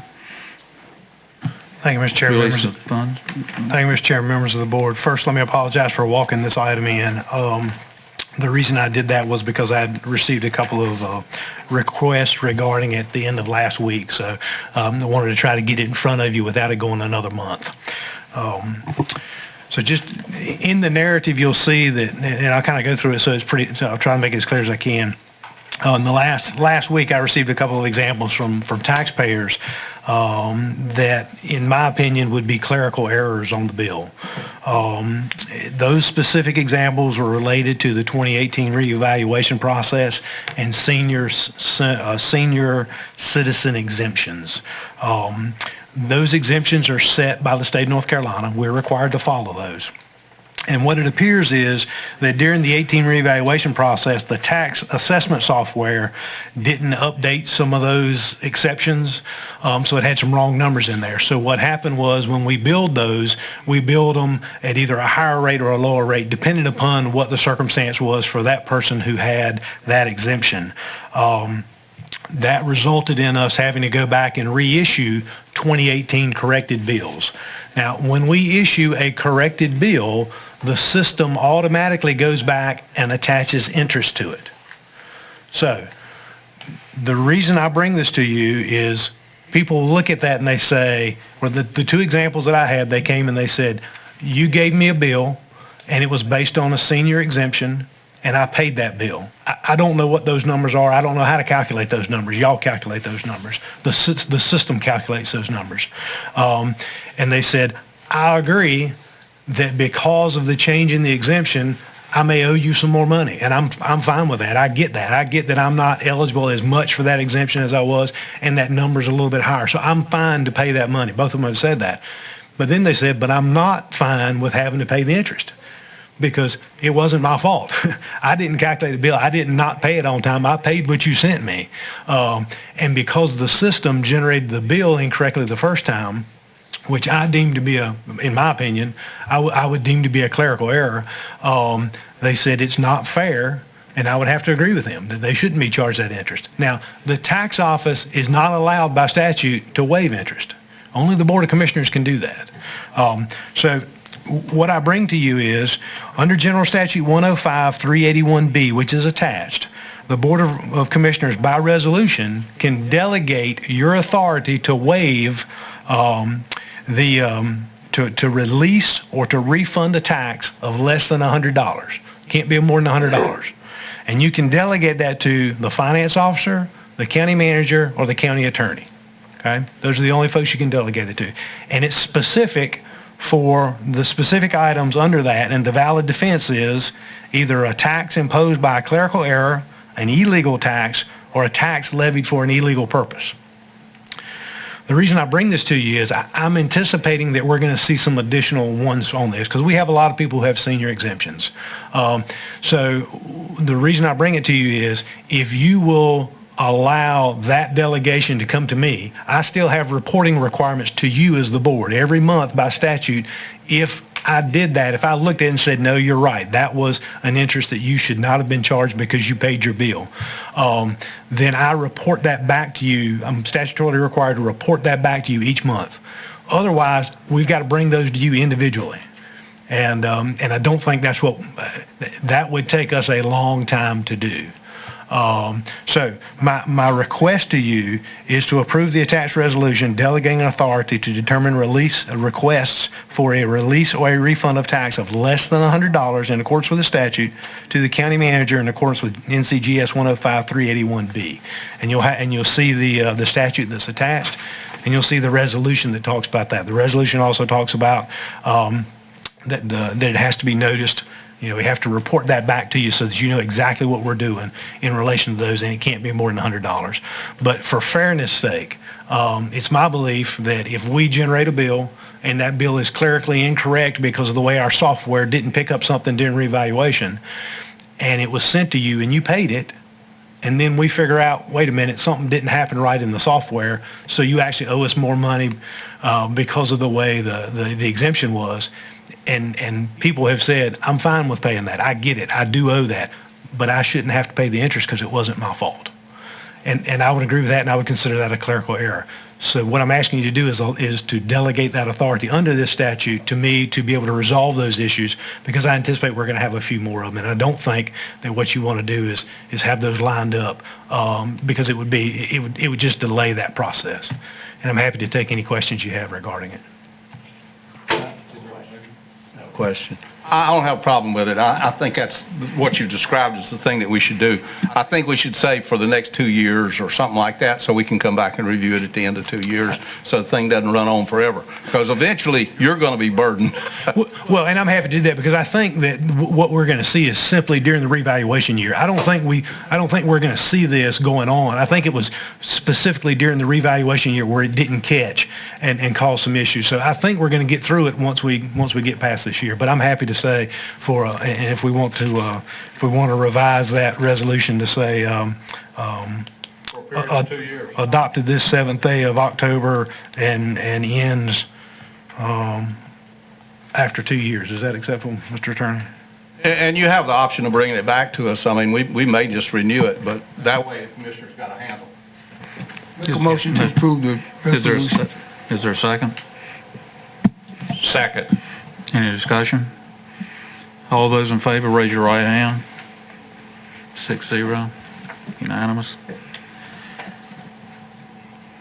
Deputy Chief Rose.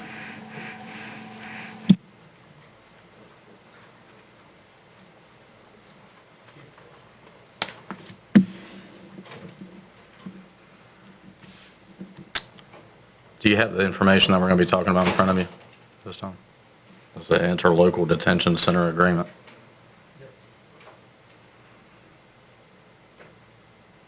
I'll wait until everybody's called up.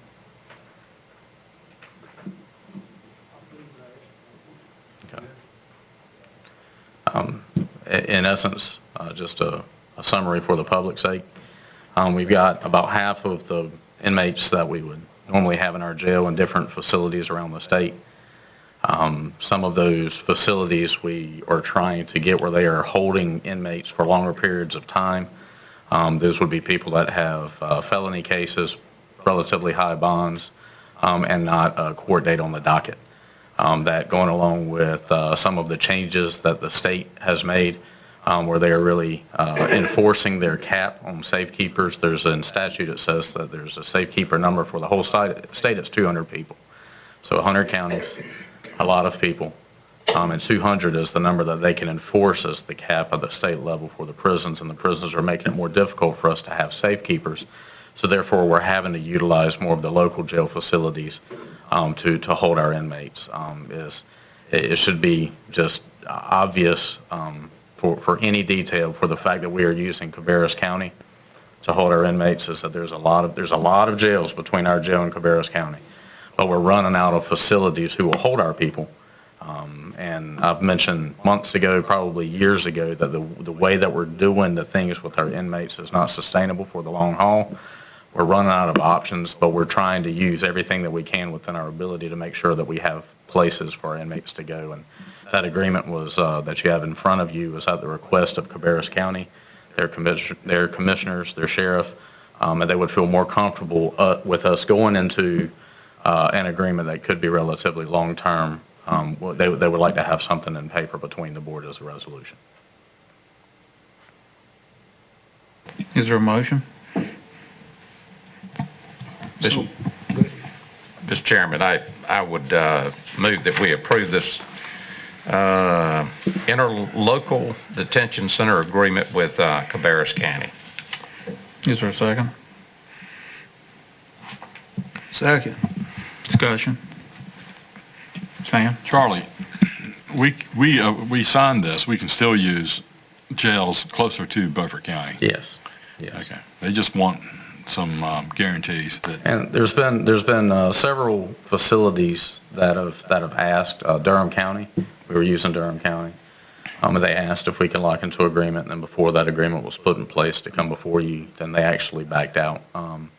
Onslow County, they've talked about an agreement before. I don't know if it was something that's been brought up as, in a conference or different meetings, but then so there's been several discussions about getting a more of a formal agreement. This is the first one, I believe, that's actually come before the board for a vote on. I have a question. Okay. Commissioner Richards. They would give us 20 beds, I believe, under the agreement. Would we be guaranteed 20 beds, or if we needed them, or if they begin to fill up, of course, we'd have to go somewhere else? Where the 20 came from was the original conversation about that where we said, hey, can you possibly help us? And they said, yes, what do you need? Well, it would be great if you can do 20. And then that's where that number started. The rate that is paid, and I don't believe that it would be good business for us to really moving forward if something happened and they could only do 15 or 12 inmates. I don't think that we really need to go back on them because 12 is a whole lot better than 0. Yeah. And there's plenty of facilities that can say, no, we're not going to do business with you, and we need to try to partner with as many agencies and facilities as we can while we're going through this time. And we have 2 transport vehicles, 2 vans. We have 2 vans. We have, once again, I guess, just whether it's semantics or not, all of our vehicles are transport vehicles, if need be. But we do have a van that we purchased within the last budget that's doing great for us, and we do have the 2000 model that we're going to keep as long as we can. But if that vehicle starts to fail, then we're going to surplus that and move on. So we have the 2 vans that can haul probably about a dozen safely. And then we have the bus that we have used and used quite regularly when we get over a dozen that are going to one facility. And then we can move up to 2 inmates in our patrol vehicles that have cages.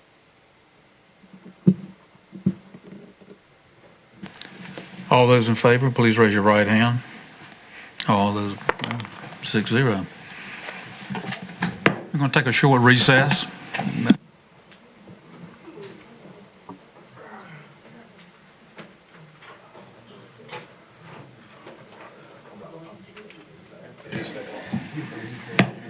We're back in session.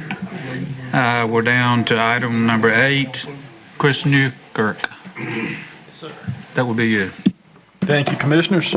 We come before you tonight to seek your permission for approval on 3 of the lowest bids for current mitigation projects. A little background on these projects. These 3 homes, 2 of them were actually approved to participate in the FY16 FMA grant cycle. The 3rd was approved for the FY15 FMA grant cycle. All 3 projects were initially submitted or put out for bids for elevation work. Those bids came back higher than estimations, so they were sent back out for a second bid process in which we actually received the lowest bids included in your consent packages. We ask for your recommendation or your approval to award those bids as indicated in your package. I do have Chris Hilbert here from Holling Consulting. We'll be happy to answer any questions anyone may have for these 3 projects. Is there a motion to approve? Well, I have a question. Motion to approve. Is there a second? That's really not proper procedure. But you go ahead with it because you've done it for so long. Thank you. I wouldn't want to break your habit. Why weren't these projects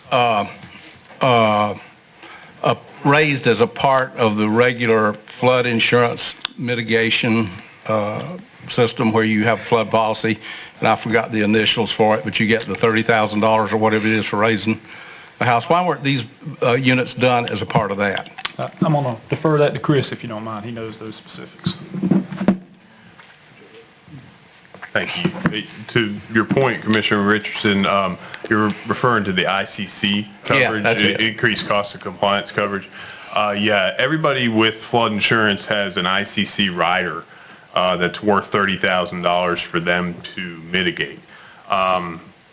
Those ICC riders only provide $30,000, as you can see by the bids. The cost for elevation is, normally much more than $30,000. These are all FMA programs, so these are repetitive loss properties. They were pre-disaster properties that were funded by FEMA. They're high priority properties. Beaufort County has a lot of them. We've gone through a number of them over the years. I think we had 11 in the FY14 project.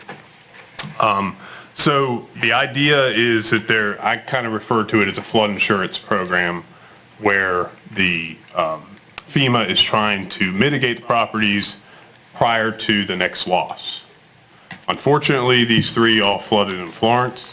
We didn't get to that next loss, but they do have flood insurance.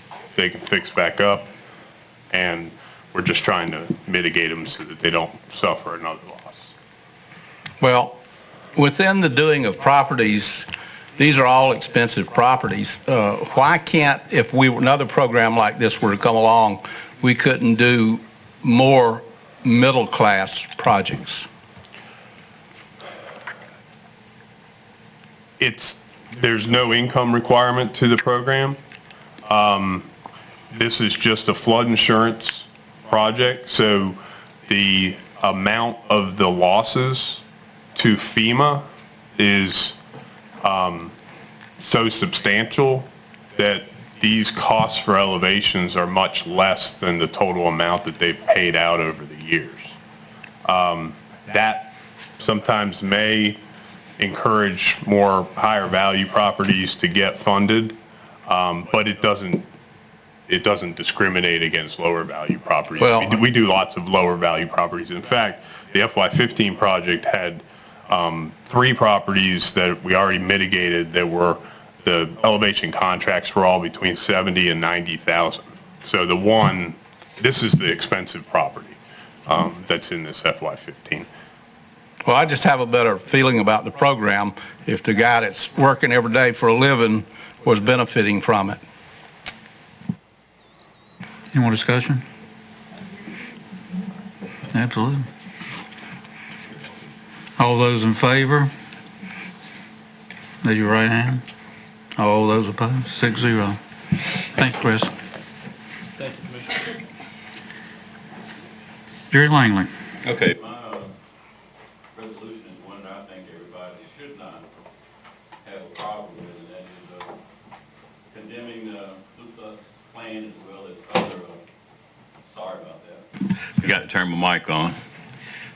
Condemning the Ku Klux Klan and other similar groups. I have a resolution.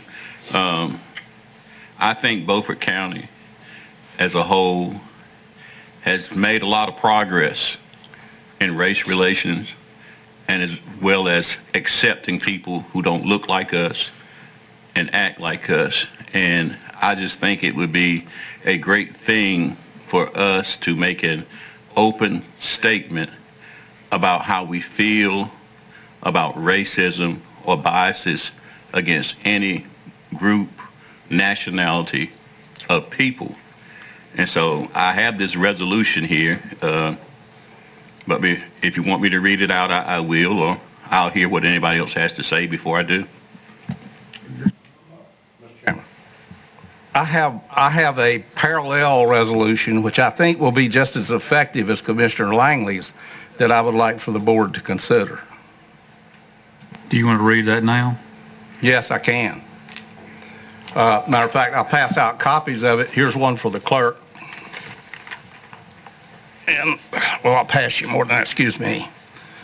All right, I may not have enough. All right, they'll give you 2. Pass one down. Does Stan got one? Oh, you read on, okay. You got it. I'll wait till everybody gets one. I appreciate Commissioner Langley's resolution. I just don't think it's comprehensive enough. And his resolution, I think, came from Orange County, right? Okay, I'll begin. Whereas organizations that seek to intimidate and marginalize targeted segments of our citizens are a threat to American freedoms, whatever their political perspective. And whereas the United States should defend the constitutional liberties of all our citizens, and whereas organizations that are prone to violence mask themselves in public and are often armed to intimidate opponents are particularly dangerous to liberty. And whereas the Ku Klux Klan is such a violent organization with a long history of intimidation that would qualify it as a domestic terrorist group, but fortunately has significantly declined in numbers in recent times. And whereas Antifa is a more recent domestic terrorist group with a different target population than the Ku Klux Klan, but using the same techniques, including masking themselves, carrying weapons, using violence against those who try to marginalize, as well as sometimes even against journalists and bystanders, and which is frequently in the news for its domestic terrorist activities currently.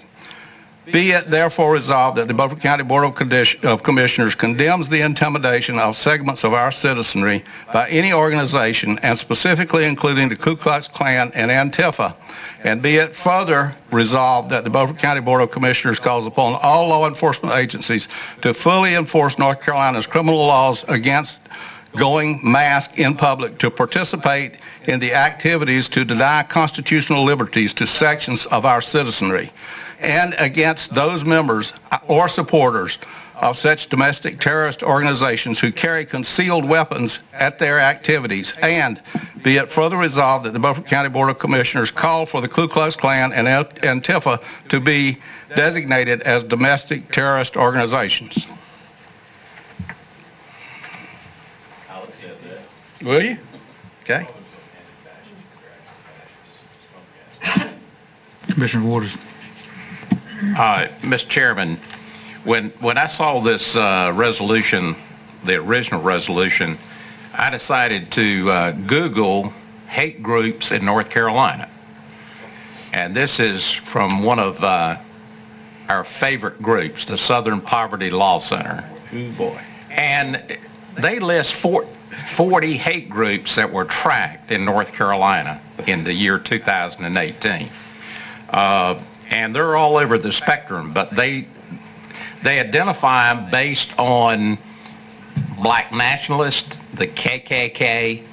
The KKK had 3 groups, the black nationalists had 8, and the rest of them are different.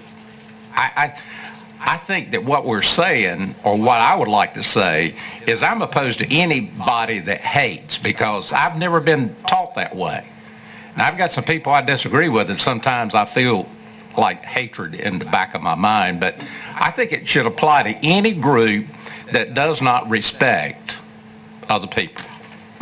So I like this one better. The other comment that I would have is this original one came from Orange County, and for those people that don't understand, that has Chapel Hill as it's not the county seat, thank God, but Hillsborough is the county seat there.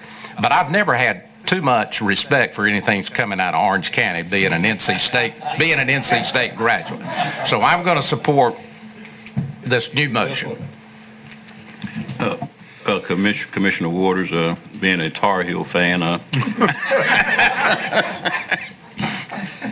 understand what you're saying, but that is what we are after, is to let it be known that we feel, especially here in Beaufort County, that everybody is a somebody and everybody is important and should be treated fairly. Thank you. I don't really hate Carolina people. I just like them. Go ahead. Yeah, I'm going to segue into the Orange County thing, and what Commissioner Waters was talking about. The Southern Poverty Law Center originated in Orange County, and it's no wonder that the resolution, albeit well-meaning, coming out of Orange County, kind of sounded like something written by a Southern Poverty Law Center professional. And I think the whole thread here between both resolutions is the masked intent by these individuals to spread fear among everyone else and deny those people of their liberties, their liberty to vote, their liberty to assemble, their liberty to have a decent life like everyone else, freedom from fear and from want. And I think it's incumbent upon all Americans to hate fascist groups. And Antifa is a fascist group. They say they're anti-fascist, but it's called gaslighting. That's when you accuse other people of what you are. And Ku Klux Klan was no different. They were a hate group, but they accused others of being at fault and making them be that way. And there's never, ever a good reason to take away anyone else's liberty, because you're born with that liberty. Man doesn't give you that liberty. You're born with liberty from God. Man has to recognize that right. And that's what we try to do in America, recognize the rights of others. Do we have a motion? Have a motion. We need a second. And then I'm looking, we have a second. Any more discussion? Yeah, I have. Go ahead. Are we going with the combination or just the resolution? Okay, we're going with that one. The resolution that I read. Okay, are you okay with that, Jerry? Okay, very well, very well. Okay, all those in favor, raise your right hand. All those opposed? That's 6-0.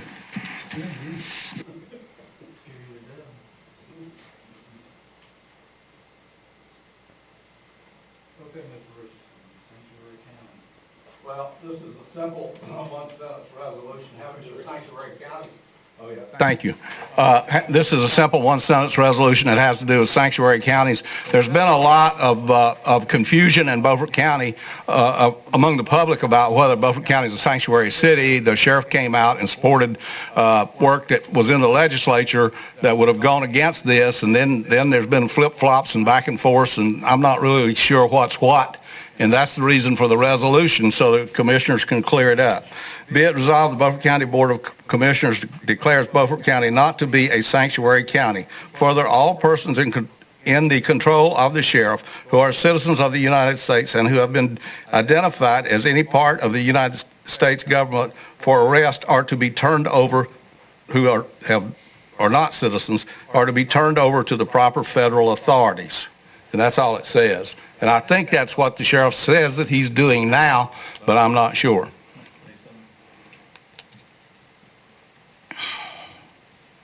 That's a motion. Discussion? Mr. Chairman, I'd like to amend that resolution by taking the words "been identified by any part of the United States government" and substituting the two words "outstanding warranties." Oh, okay. I don't have a problem with that. Outstanding warrants? Outstanding warrants. Okay.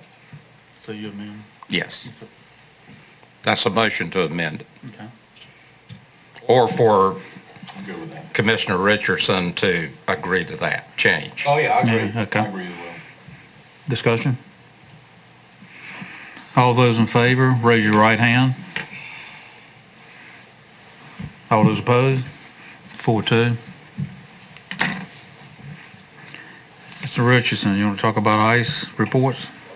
Yes, thank you, Mr. Chairman. I have another resolution that has to do with ICE and illegals in the counties. And by the way, there's a $250,000 fine, I think, in New York City now for calling somebody an illegal immigrant or an illegal alien. So talk about free speech being taken away from you. This is a request that the sheriff provide us with a quarterly report of the people who have been turned over to ICE, and I think the public would like to know this. It'll give the public confidence in the sheriff and in what the sheriff's doing, and it's something that I would certainly like to know about. That's a motion that we asked the sheriff that the board requested the sheriff provide us with this. We have a motion. Okay. Commissioner Waters? I've got a question of Chief Rose. And the question is this file electronic, and is it already available to the public to view? Or does it take freedom of information? We would have to generate the information. I mean, we can send information on who we house, but I don't think it would be the data that you're looking for. But I mean, that is, any request that's made of this nature, we can get that to you. Whether there's been a press release within the last 1 or 2 weeks of the number in North Carolina, which I was assuming that was being reported by each one of the counties. I don't know from county to county what's done, but we have, we can go and get that information through CAD entries that would put in, that would go along with the codes with each inmate. So we can drill down into and create a report with the information that's in there. I mean, that would be, that would be what the difference between whether it would be a request that we have to do or as opposed to a freedom of information request, that if they make that information, we can give you the information in its form that it already exists. But I don't foresee the sheriff having any issues with us giving that information however many times or when it's asked of us. So quarterly report shouldn't be any problem? I'll probably need a reminder. But beyond that, if you ask for the information, I'll provide it to you. Commissioner Richardson? Well, I mean, I think that's fine. We're just making a request for a quarterly report. And I don't mind reminding, I help some other people remember things to do too. So. I'm sure you do. Any more discussion? All those in favor, please raise your right hand. All those opposed? 5-1. Motion passes. Commissioner Richardson. This will be the last one that I have tonight. This has to do with supporting the Second Amendment, the right to carry and to bear arms. That is being attacked on a lot of fronts today. And for some reason, people don't understand that people kill people. Guns don't kill people. There are more people killed in the United States every year with knives than there are with guns. So do we need to outlaw knives? That goes into a pretty deep situation. So this is a one-sentence resolution. It says, be it resolved, the Beaufort County Board of Commissioners by a vote of so many for and so many oppose, supports the Second Amendment to the United States Constitution that guarantees the right of all citizens to keep and bear arms. That's a motion. Okay. Can I make an amendment? Will you take an amendment? Well, yeah, we'll hear it. I'll hear it. Go ahead, Commissioner. I make a motion that we support the whole Constitution. That we support the whole Constitution, not just a piece of it, all of it. Well, Commissioner Booth, my right honorable friend, I think we all took that vow when we were sworn in that we would support the entire Constitution of the United States of America. This is here because a part of the Constitution is under attack that we are supposed to be supporting, and this just helps us to reinforce the part of the Constitution that is under attack. Commissioner Waters. Hang on. Is this the only portion of the Constitution that's being under attack? Oh, this is not the only portion that's under attack, but this is the portion that I think is most under attack. Commissioner Waters. I would support this if you will agree to take out by a vote of blank for and blank opposed. In my 5 years as being a commissioner, we've never had a resolution that had that statement in there. So I'll support it if you'll eliminate that. Commissioner, my right honorable friend, Commissioner Waters, I really like watching that British stuff. I would agree and be willing to remove that. Any more discussion? I'm okay with that. You're good, okay. But I would like to say something. Okay, go ahead. There is one more amendment to the Bill of Rights. It is under attack now. We see it on college campuses. Freedom of speech is under attack now, and it's being sanctioned by our education industry in many respects. The problem I have is if you take away our right to bear arms, eventually you're going to lose your right to assemble and your right to free speech. It will happen. Fascism is not something that is an American institution. It's something that is an institution that has been on this earth since the beginning of time. Some people want to subjugate others. And the whole idea of the Second Amendment is to eliminate people taking away our freedoms. If you retain force, they can only take it by force. That's it. Commissioner Langley. Well, while I understand what you're saying, I see it a little differently than you do, because the Second Amendment is here to stay. I don't think there's no one in their right mind who actually feels and believes that they can actually change the Second Amendment. And I think most people have problems with certain weapons. And this is my example, and I'm going to hush. What is your purpose of having an AK-47? Those are the types of things that most people have problems with. The right to bear arms, no. Everybody doesn't have a problem with your right to bear arms. I have guns. I'm sure most of us have guns. That is not it. It's just certain types of weapons. And that's the way I see that. Anybody else want to speak? Question. Call for a question. Ready to vote? Are we ready to vote? Okay. All those in favor of this resolution, raise your right hand. All those opposed? 4-2. Motion passes. Okay, Stan? This is an excellent segue, since we're talking about Second Amendment. So I'm going to take it one step further, and I can begin by reading my resolution, read as fast as possible. Resolution allowing concealed carry in all Beaufort County buildings, save the courthouse, save the arcade work. Sorry. I'll read it again. Resolution allowing concealed carry in Beaufort County buildings except the courthouse.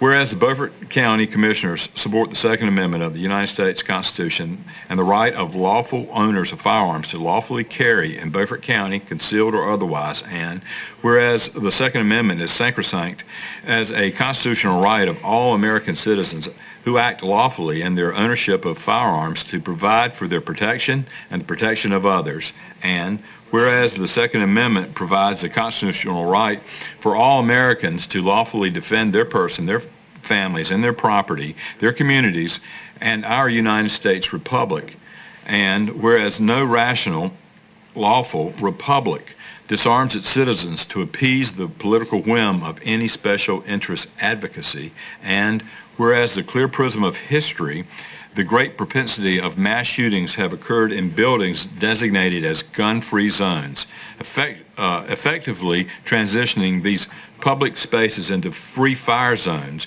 in the event that those persons consumed by evil intent carry firearms where those who become victims cannot.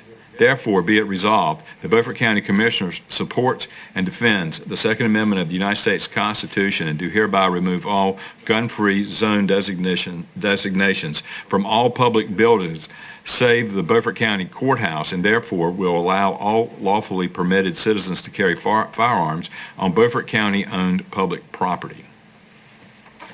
Now, earlier tonight, we heard the Department of Social Services stress that they did not wish that to happen. I understand that to a degree. However, we have to understand that they're not going to know who's carrying in there or not. I mean, if there's no, and I do not believe there's any security stopping a metal detector, stopping any firearms from coming into that building, so they're not going to know who's carrying. If somebody is carrying and is not deterred by the sign that says gun-free zone, someone could be armed and protect those who are not at any given time when somebody sneaks a firearm into that building with evil intent. So it has not deterred, gun-free zones has not so far deterred the evil ambitions of others. So far, in school buildings, in public spaces where people work, it has not done so. I think we're only kidding ourselves when we think that we're going to be safer if there's a sign saying, "You evil people, do not bring guns into this place." We need to have confidence in our fellow man that someone will be there, possibly to protect us, should someone sneak a firearm in a building with evil intent. I'm done. If anybody else wants to say anything, please feel free to. Is that your motion? Have you made a motion? Yeah, the motion is just to accept the resolution. Is there a second? Second. Discussion. Commissioner Ward.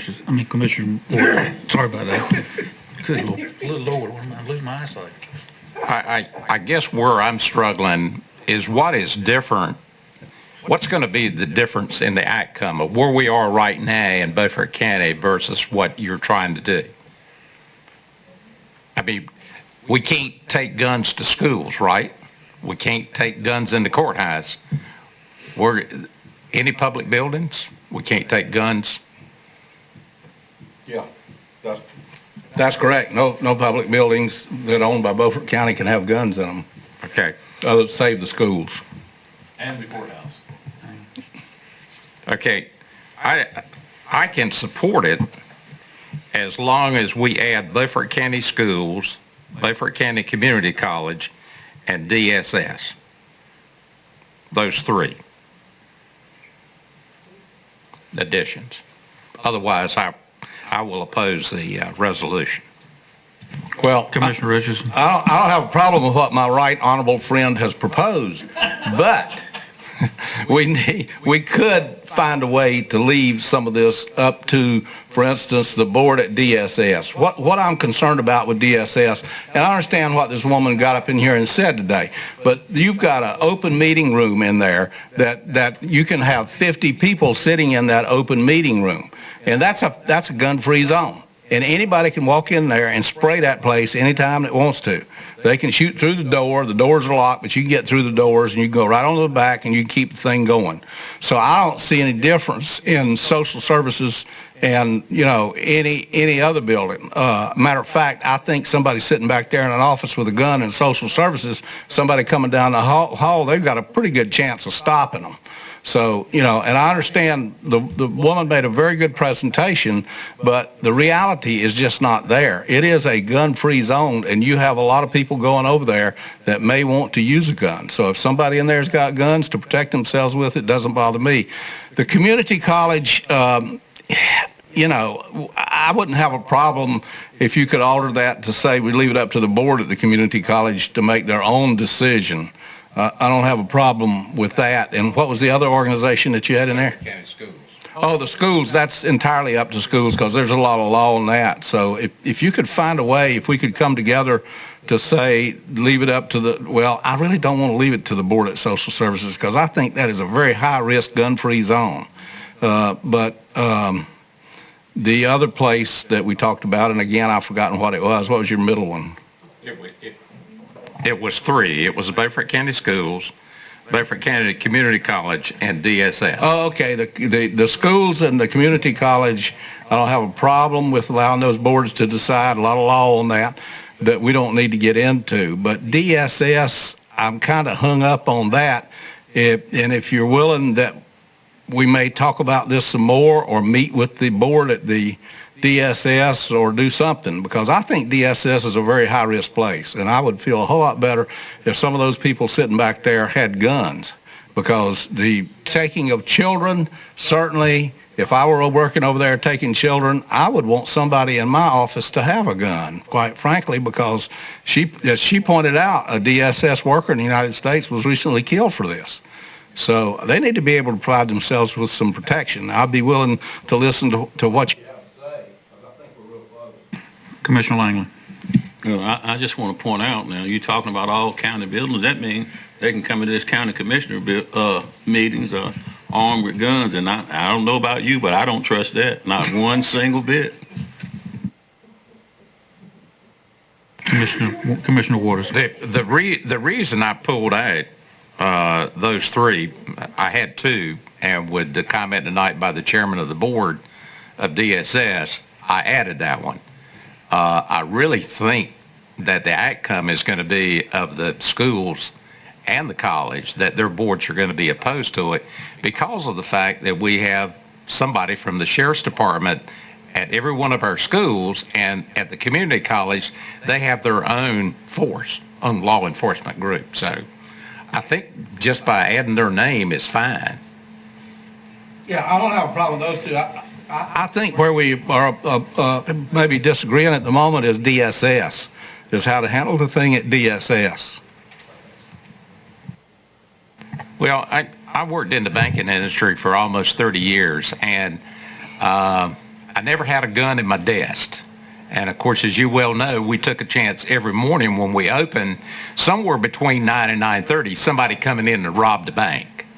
And it was our policy was that we will give them whatever they want and try to get them out and lock the door so they can't turn around and come back in. I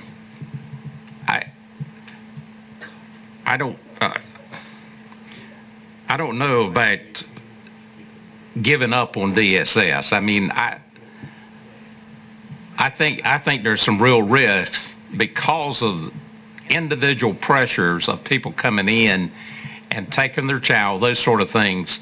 I understand what you're saying when you have a public meeting there and you've got 50 people in the room, but on an individual basis, every day, I think there's risk. I was under the impression there was some kind of security at DSS. Is there not any security at all? I don't know whether people are different. You got a keypad. You got a keypad door that somebody got to let you in. Yeah, but you could come in and blow that keypad door away and get through there if you really wanted to.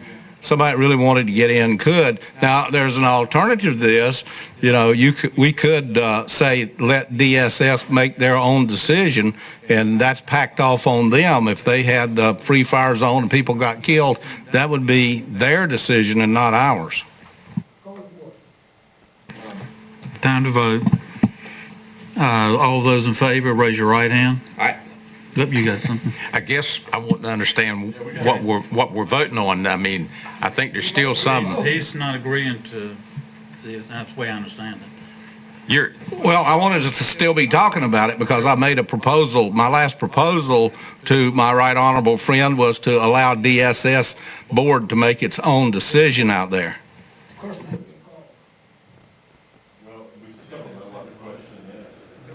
Call for the vote on your motion. Whoa. The question is debatable. We're debating whether to call the question or not. I think most people are saying don't call the question. I just don't know what the motion was. Okay, Commissioner Richardson, I will agree as long as you let the Beaufort County Schools, Beaufort County Community College be in there with the courthouse, and then we can add language to allow DSS's board to take it up with a motion. I'm agreeable to that. Since I wrote the resolution, may I speak? I'm okay with it as well, but I do agree with Commissioner Richardson. I mean, we can pack it off on the Department of Social Services, and I'm sure that the one death that was reported was in a gun-free zone, which became a free fire zone. I think that DSS would be a perfect place, since we do have complete jurisdiction over them, a perfect place where you allow concealed carry there. But if this board has a problem with it and they want to pack it off on DSS, I'm okay with that. I did not include the schools because they have the right to do what they want to do. I would firmly suggest that they go with what we're doing here, but it's still up to them. I mean, they're a governing board, and we have no say in what they do. But, okay. So the resolution is going to be amended so that it'll be all buildings except the schools, the courthouse, and we'll allow DSS to self-determine what they want to do. And the college. Well, yeah, that's what I meant, schools, yes. I consider them, they're pretty much just as free of us as the other schools in some regards. What? They owe my office, so one time, they owe these buildings here that they rent to the attorneys. Mm-hmm. Yeah, there you You go. understand what you're doing here. Yeah, It's not, you're putting a bunch of guns in this room, you're doing more than that. yeah, okay, very well. Time to vote. All those in favor, raise your right hand. All those opposed? Right hand. 3-0. What was the vote? 3-3. 3-3. Who voted how? Three of us. I voted for the resolution. Right. Frankie, you and I voted for it. Yeah. Okay, Mr. Richardson, Brenda Hamilton. Oh, the report from the manager and the chief deputy on the status of the forensic work that's out being done on the Brenda Hamilton death. Just an update on where we stand with that. We had a meeting, had a conference call with the folks with Ginger Clark from the DNA W.R. Maples Center for Forensic Medicine in the University of Florida. She has agreed to accept the case. However, for them to accept the case, they want to have all the evidence. Currently, a portion of that evidence is at Microtrace being analyzed for fibers. So we are waiting on that to come back. My understanding from Chief Deputy was that they don't have a timeline on that coming back yet. So where we stand is we are still waiting on that evidence to come back. Once it comes back, if Microtrace is unable to make a determination based on the evidence they have, and it comes back to the county, then all that evidence will be packed up and sent to Florida, to the University of Florida for their analysis. And they'll take it as a fresh start and look at everything. And what they said was they have a team that would look at it, both from the DNA analysis and forensic anthropologist, and they consulted on it as a team to determine if they can figure out what it was. So that's currently where things stand.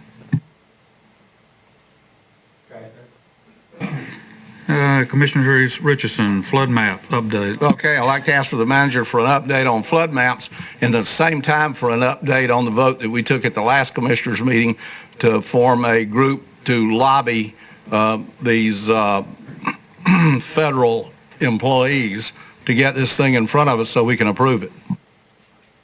So on both of those issues, I reached out by email to the 5 additional counties that are primary counties in the package that Beaufort County is included in. That includes Hyde, Pamlico, Craven, Dare, and Onslow. I also reached out to the border counties, the counties that had border panels on those. Those included Pitt, Washington, Lenoir, Currituck, Carteret, Duplin, Terrell, Jones, and Martin. I heard back from Pamlico County. They said they would consider it and they were looking at it. I heard back from Craven County. Craven County said that they were not interested in that because they had more people in Craven County who were going into the flood zone than were coming out of the flood zone, and it was a negative impact for them. I had a response from Pitt County who said that they would consider at a staff level sending a letter, but they would not push it forward as a resolution to their board.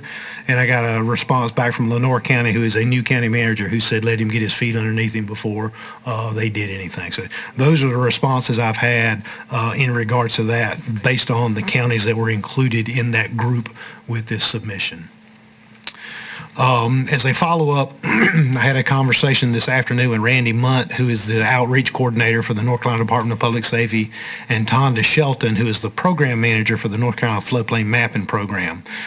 They confirmed that documents are in the review queue for the Federal Register, and the letter of final determination date has been approved by FEMA, but it has been moved from November 15th to December 19th. With that, the effective dates of the new flood maps would be June 19th, 2020, due to the statutory 6-month hold period. They said the LFD date was moved back to December the 19th due to the FEMA Mapping Analysis Unit moving its national data server on November the 1st, and the additional time is needed to allow processing to occur in case there's an issue with the server move. After December 19th, North Carolina North Carolina Floodplain Mapping Program will hold workshops on how to update local flood ordinances to be in compliance with the new maps, and FEMA will recognize the new maps for flood insurance purposes on June 19th, 2020. In October 2020, all rates will again be adjusted according to Flood Risk 2.0. That is a new program that was approved by the federal government that takes individual property level information into account, such as risk, how far you are from the water, elevation of the structure, cost to rebuild the structure, and other things to more accurately price flood insurance premiums instead of the traditional you're in the floodplain or you're out of the floodplain. So what they have said is the hard date is December 19th. That is fixed. There's a 6-month hold period after that statutorily that makes it effective in June of next year. And then there's an update on the Flood Risk 2.0 in October. Thank you very much. That's a much better promise than we've had in the past. I don't know whether the resolution did anything or not, but it probably got some people's attention somewhere up and down the line. So that's great. Thank you. Commissioner Deathridge. We're doing the Vidant thing. We're talking about Vidant. I was hoping to be better prepared with a lease, and I just got a whole bunch of them today. Didn't have time to read them. I think it's something that we might want to discuss maybe tonight. Hood, could you speak to it? Or we might want to talk about it on another night when Gary's here. Well, what I think that I can say to you, since I'm very familiar with all of this, is through confusion, we have not had a copy of the original agreement with Vidant in front of us. Now, I spoke with the clerk tonight, and she says she thinks she's identified it, and she gave me a hard copy, which, well, matter of fact, she gave me a whole book, which I'm going to go through and identify the lease, because the agreement is a better term than lease. Since I was talking about the difference between leases and other things earlier, it's really agreement, which a lease is a part of it. And once we identify that, I'm going to ask her to get each commissioner a hard copy so you can look at that, and then we can come back and talk about what's going on with Vidant, because there are some things going on over there that we need to be talking about. But I don't think we can talk about them intelligently until we have the original agreement, which was what should have been dated around 2011. Of course. Commissioner Richardson, is that the agreement? Is that the agreement that you have that the clerk gave you tonight? No. Is that it that you were talking about? I think so, but it's in this book, and I've got to read it to be sure. If it's 1,500 pages, I'm going to tell you now, I'm not going to read it. So don't send it to me. Don't save your time. Don't send me a hard copy, because I'm not going to read it. Thank you. No, I can tell you it's less than 20 pages.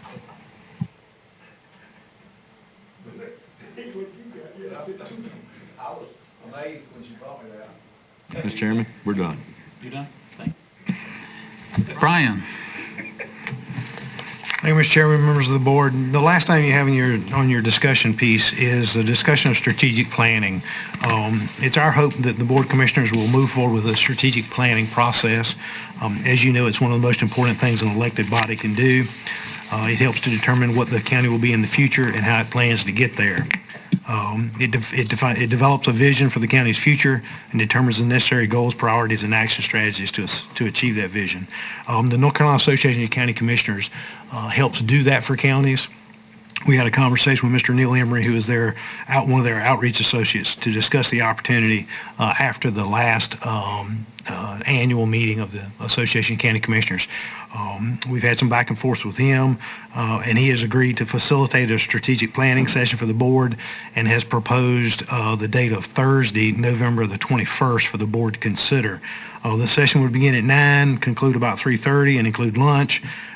We've looked at the Cooperative Extension meeting room, and there it is open, so we've asked them to hold that if that would work for the board, and it would be a noticed public meeting. from our perspective, from a staff's perspective, a strategic plan is something that we would look for the board to give us direction on where you want to go. Otherwise, we are listening to the board and what we think you may want to do, and trying to bring you opportunities based on what we hear from you or what we hear from the public or what we think ourselves. And that's not a good, clear way to do that. We need to have clear direction from the board on what you want to do. It allows us to put our priorities behind that, and it's an opportunity for the board to take some real close consideration of what is it that you want to do as a board and how you put your priorities in that.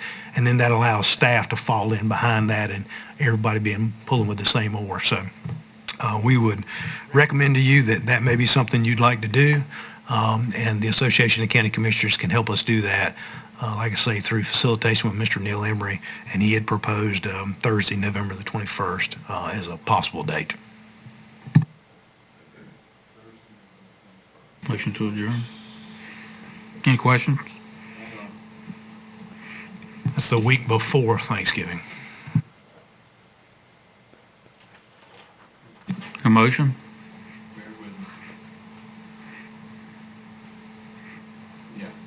Is there a motion for the strategic plan? Mr. Chairman, I move that we proceed with that for the date of November the 21st. Second.